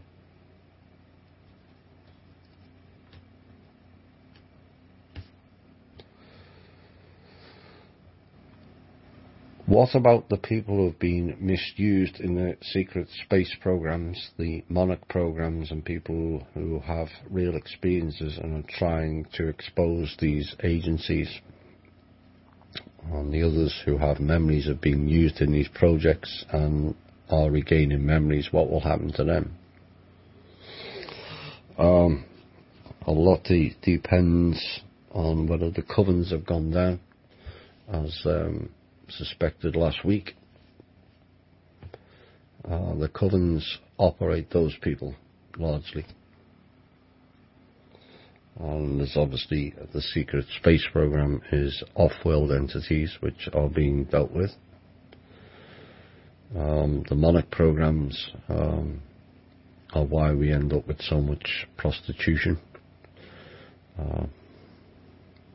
There's a number of females in the alt media who have been in the Monarch programs, and they're not good at the moment. In fact, the actual program members are not doing good at all currently. They're struggling for various reasons. Some of them have found out that they were lied to all along. They thought they knew certain stuff and realised that they were duped as well. Of course, these people in the programs, particularly the deeper level ones, they've all been tortured and their minds split, fragmented. They've been tortured and then they've been told they're special. And because you're special, here's information nobody else has. Only to find out that they were lied to also. Because they were not special. Far from it. They may have more knowledge, but they certainly weren't special, because they were bigger pawns than we are.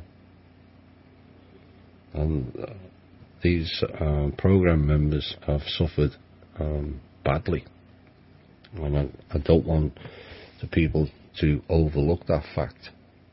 But a lot of these program people that have come into the alternative media have kind of been leading people astray with the information.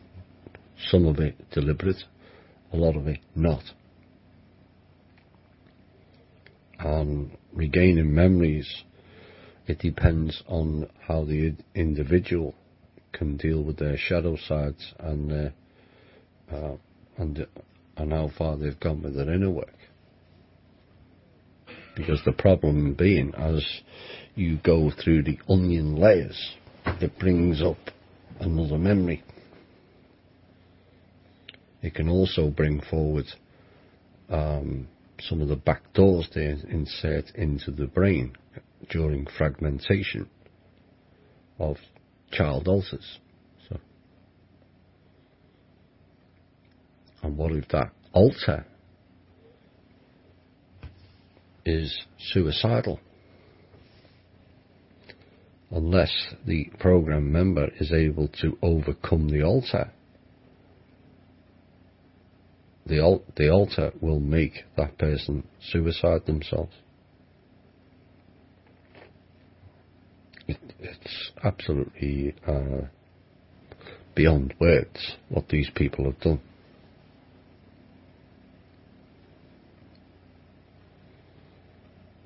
Now, admittedly, I've called a few out because they were spouting crap. Org Tellers being one of them. Now, Org has some good knowledge, except it's convoluted and not pertaining to the current timeline. Basically, what he's spitting out is a lot of the stuff from the previous loops. You know, I couldn't sit there and listen to him sending people on sideways tracks for something that's not pertaining to this current timeline. And in the end, he kind of exposed himself It's sad to watch people go that way and completely kind of look deranged in many ways. And I do have empathy for him. We did try to help him, but when people then overlay themselves with drugs to forget the problem, it only makes the problem worse. Drugs and alcohol never solved anything, just masked it. So I wish there was a cure for all for them people, but they have a lot of shadow work to do and inner work. There's a lot of these, particularly the super soldiers. All of them have done some fairly heinous things as part of the programs. They're killing machines. You know, the honest ones like Duncan or Finian will tell you that himself.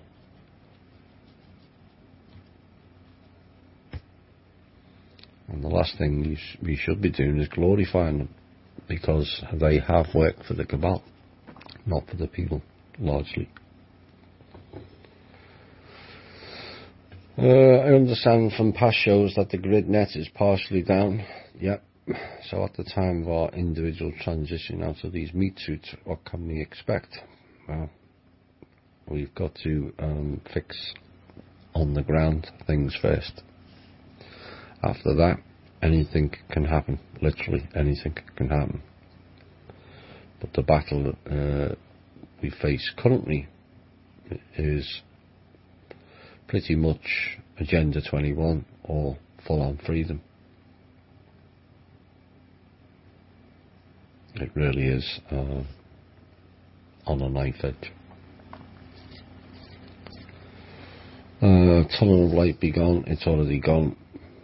There is other traps with sufficient knowledge which most have gained within this show, not only through the show but some of the documents that Chloe's done. You will be guided onto the right path. No more soul traps.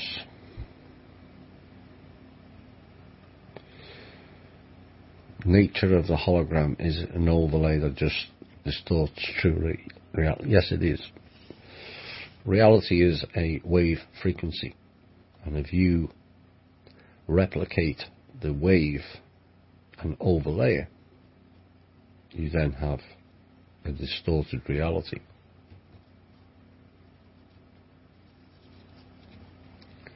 And some of this tech is that clever now, you wonder what's real and what's not. Whether we're all living in a hologram and we're all an illusion.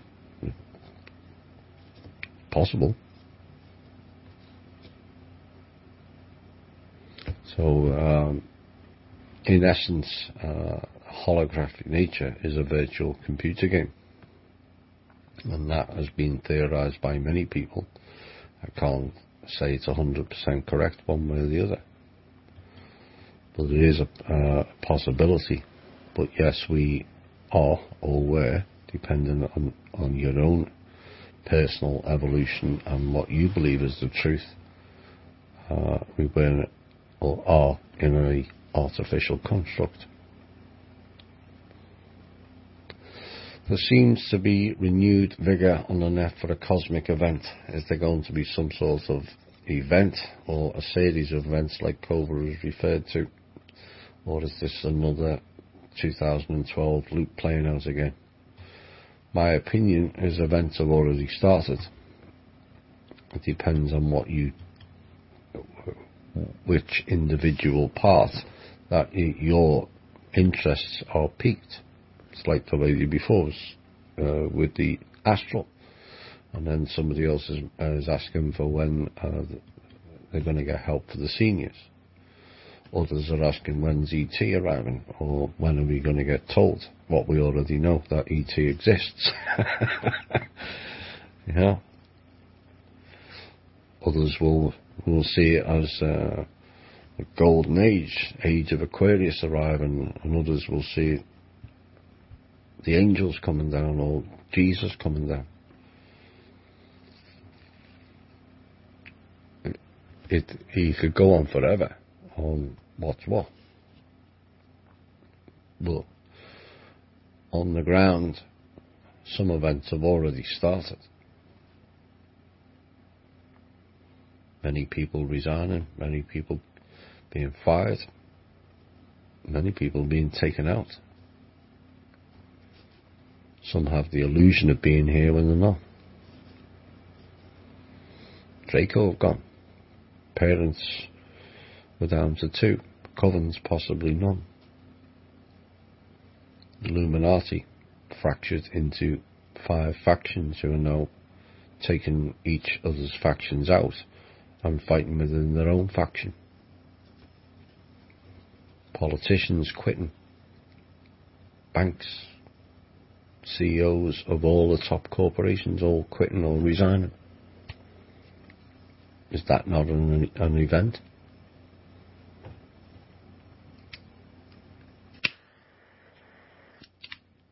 The danger is you get fixated with one particular event, and so nothing ever happens. When you take it as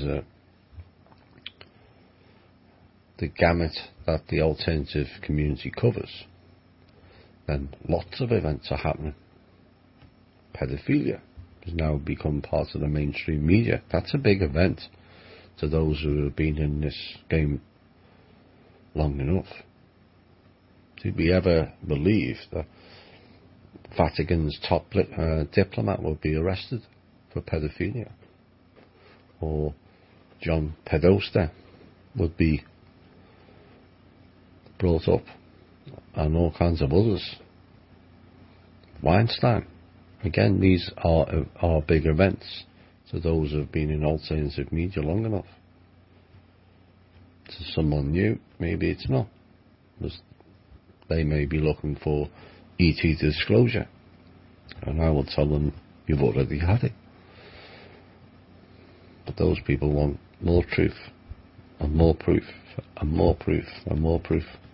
Where does the proof end? Kind of the theme for tonight. Is Trump being blackmailed to come out with all this crap on Syria again? It's a possibility at this point. We'll see. It's about time some of these assholes were seriously punished, and soon. Yeah, it's long past time for that, in my opinion. Long past time. All it takes is for people in their own positions, whatever field that may be, to do their job. The point is, the military, the police, the judges are not doing the job for the people. Because if they did, all these clowns would have been arrested by now. And maybe we should consider, as a drastic measure, is cutting off the funding to the police, the military and the judges. Why should we pay for that system that's not delivering on our behalf? Would you pay for a cable channel that never worked? Would you pay for a phone that never worked? So, why are our taxes paying for military, the police, and a justice system that is only there to work for the control system?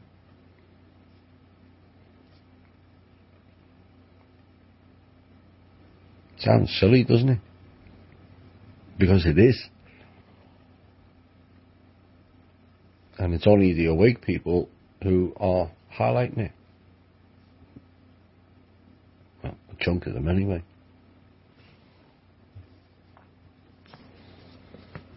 I don't know what makes it any difference to paying for an everyday item that doesn't work.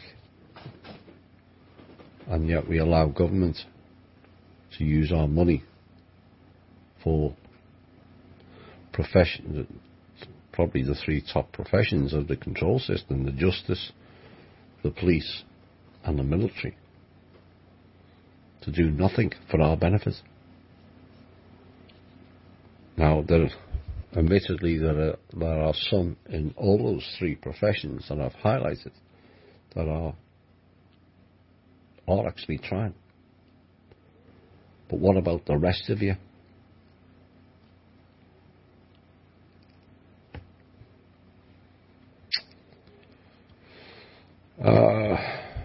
In Holland, they hooked up the train from Amsterdam to Brussels to the high-speed rail. And I noticed many more countries did this too over the last 3 weeks. I'm also noticing mainstream media in Holland Inc. talking about one belt, one road. Our Premier went to China to talk business. How are things evolving your end? Like I said, there's that many things to keep up on. I haven't asked for any further information. Most of the teams now working to do with the financial issue and the banking and trying to get the funding released. Obviously there's a lot of work going on about the corrupt and bankrupt banks, which have to be dealt with. And that's, like I said, more the top end. If I get more information on what's going on with the train, then I will put it in the show.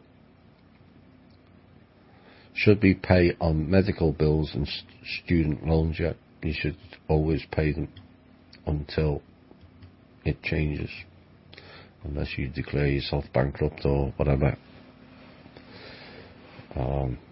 It's like there's some clowns on the internet telling people not to pay taxes. That's not a good move for someone who's classed as a terrorist to the control system. If they,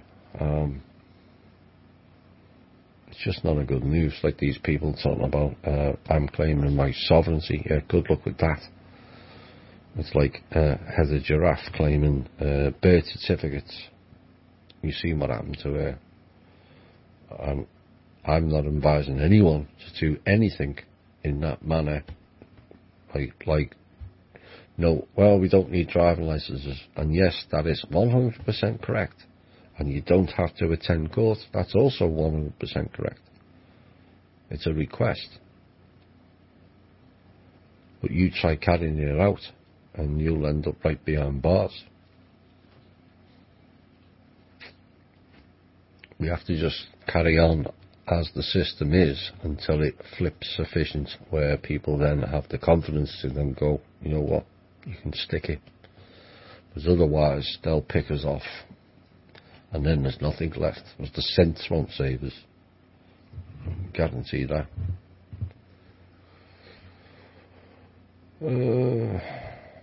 If America government owns all the banks and all the banks are going to have the same rules, wouldn't it be better to integrate all under one name and make it easier for all?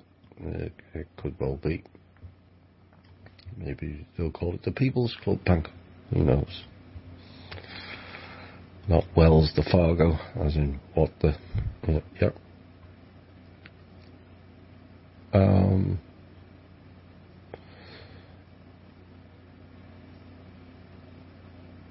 Is the same ET that's controlling the flow of energy to Gaia going to place the rods? ETs are not necessarily controlling the flow of energy. There was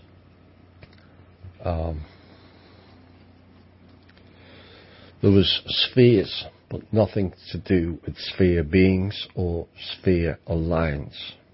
That's a co-opting that was controlling the flow through this particular solar system. A group of white spheres and a group of blue spheres. long before Corey Good came on the scene with his bullshit. Because it was too much, the initial flow, which started in 2002. Those spheres, as I understand, are not around anymore. There's no need to filter it, and so they haven't been seen for at least 3 or 4 years. Before Corey came onto the scene with his bullshit. I've run over again. How many more questions? I know you've referred to a Dome of the City, Toronto several times. Can you please tell me more about it and why it's there? Well, you were right the first part. I have mentioned it several times.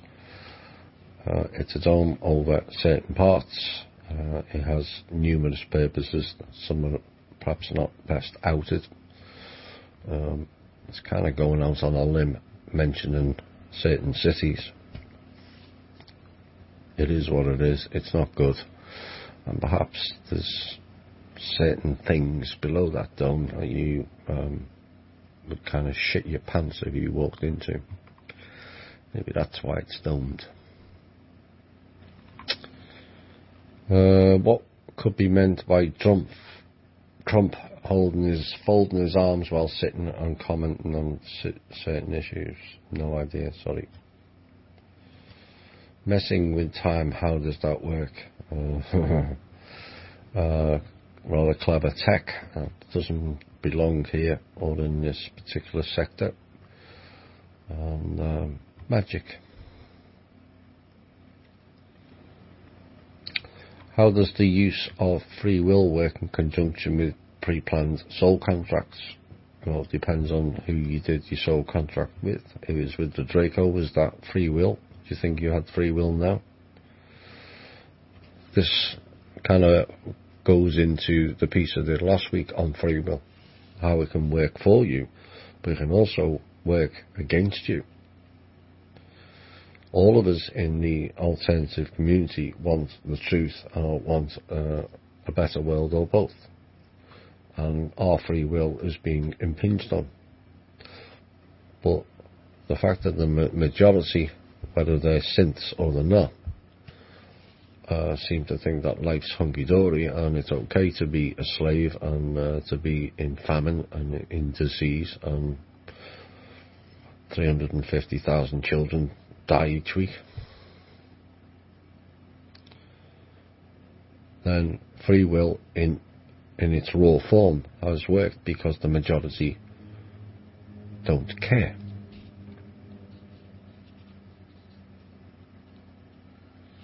So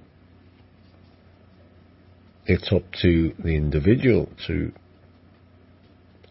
correct if they feel that their soul contract has been manipulated, which, as I understand, most of them were, if not all, then it's up to you to then have it changed.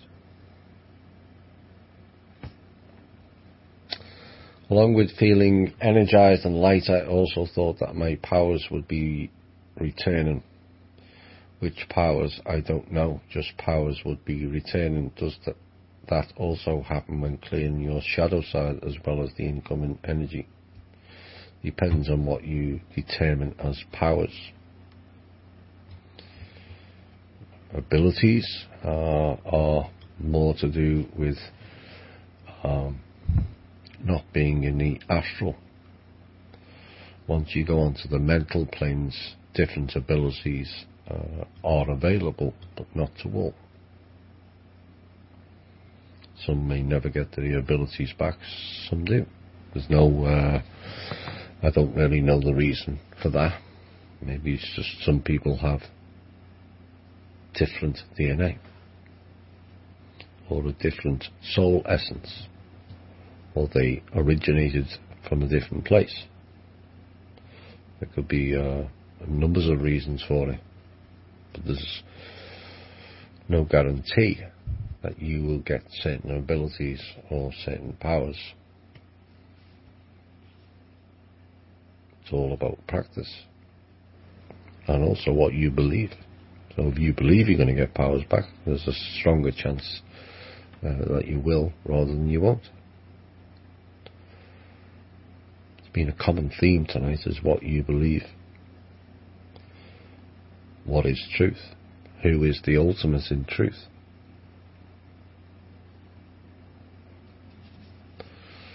Why doesn't Trump go to Camp David very often?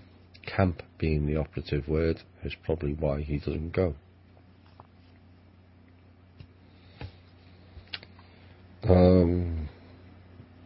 In Holland, 5 cities will be a test case for 5G. I see many trees being removed in and around The Hague. They seem to interfere with this kind of energy. Yes, 5G won't go through walls, so it rolls out. Then we're going to end up with a plethora of towers. And this person goes on to say, I'm worried. Can you say something about this and what we can do about it?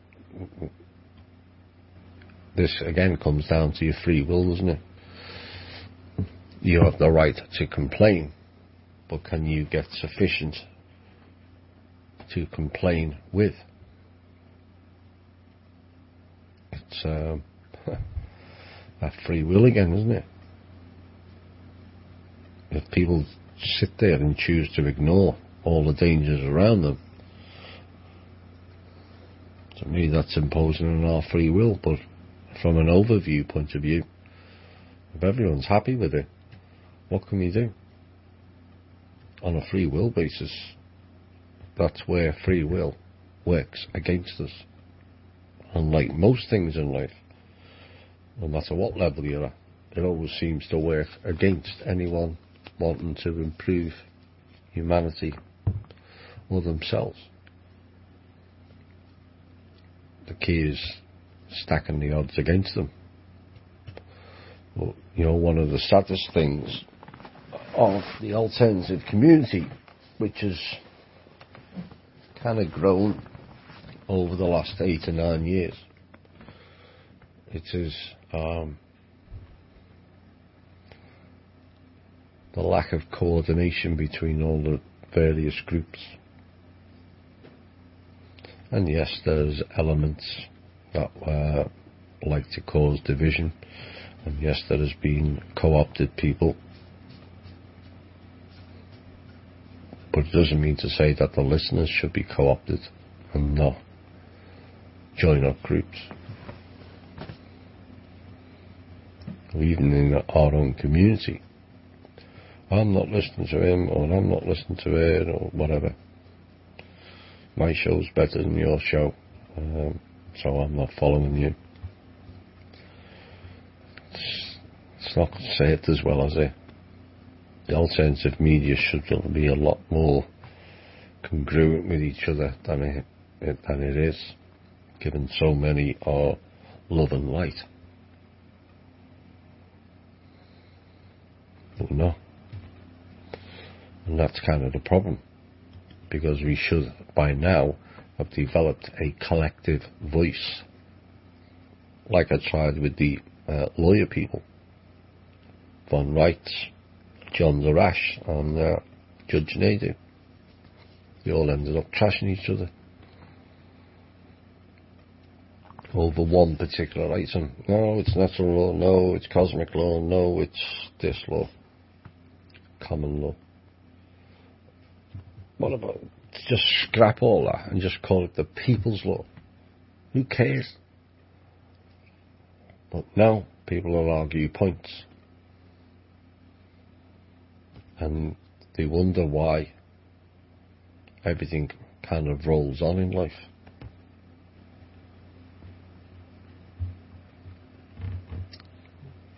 You think about what I've covered tonight.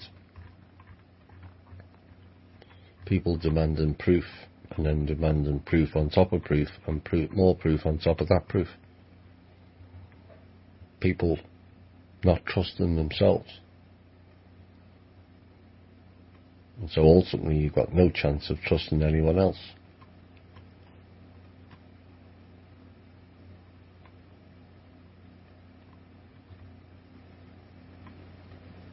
people that desperate for information, they will allow themselves to become morally bankrupt of someone who's admitted a crime and allowed them to get away with it because he gives a bit of intel out. Or she. It's not just males that have done it.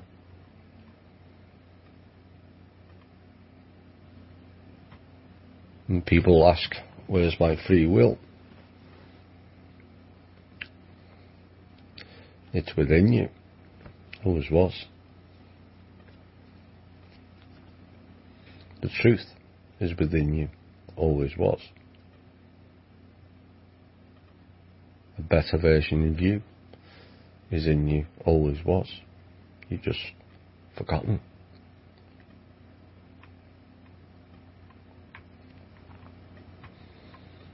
So I hope tonight's show kind of makes people rethink where they're at themselves. The harrowing story of the woman and the member and the girl, young girl, being attacked by someone they couldn't see. At least that person now feels safe in coming forward and speaking of those issues.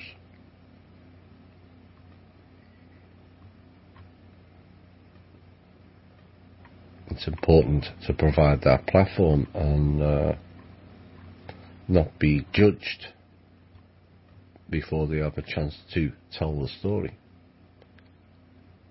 Because we've all been judged harshly in the alternative media, every one of us. Oh, they're talking about that conspiracy again. And yeah, we don't like that type of rejection, and yet still play out games within themselves by demanding proof that's already been given. And a never-ending path to the truth, and they don't have an end goal of who that person, that organisation, that group is to deliver it.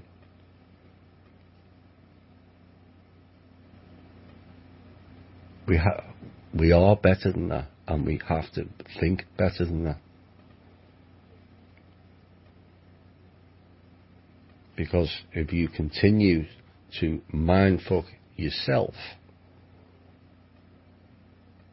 of demanding proof you've already had,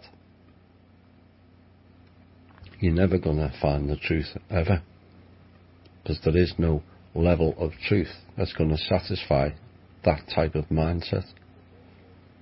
And the question is, if that's what you're doing, then you're wasting your time in the awake community. Because it's not truth you seek. It's truth you're hiding from yourself.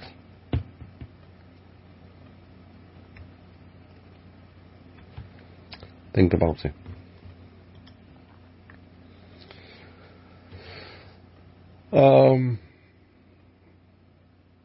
I hope you enjoyed tonight's show.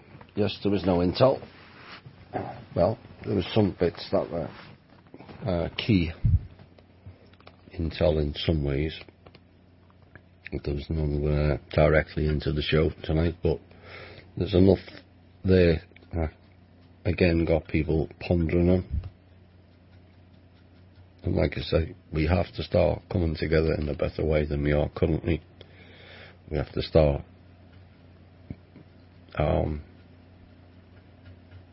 pooling our resources, not to divide and conquer, but to go forward with a common goal. And everything, all the different individual niches that people want. I want rid of the chemtrails, or I want rid of this, and I want this, and you need more money for this people, that group, and that funding, and that program, and that humanitarian, and on it goes. We can't do that and continue to mess with your own head. Continue to ignore your own development. Continue to ignore your own traumas and not integrate your own shadows. You can't do that. So I'm going to end tonight's show with the song says it all. Are you wise enough? And we have to be a lot wiser going forward than I've witnessed over the last few months. We really do. This has been the Truth, Honour and Integrity Show. My name's Thomas Williams. Bye for now.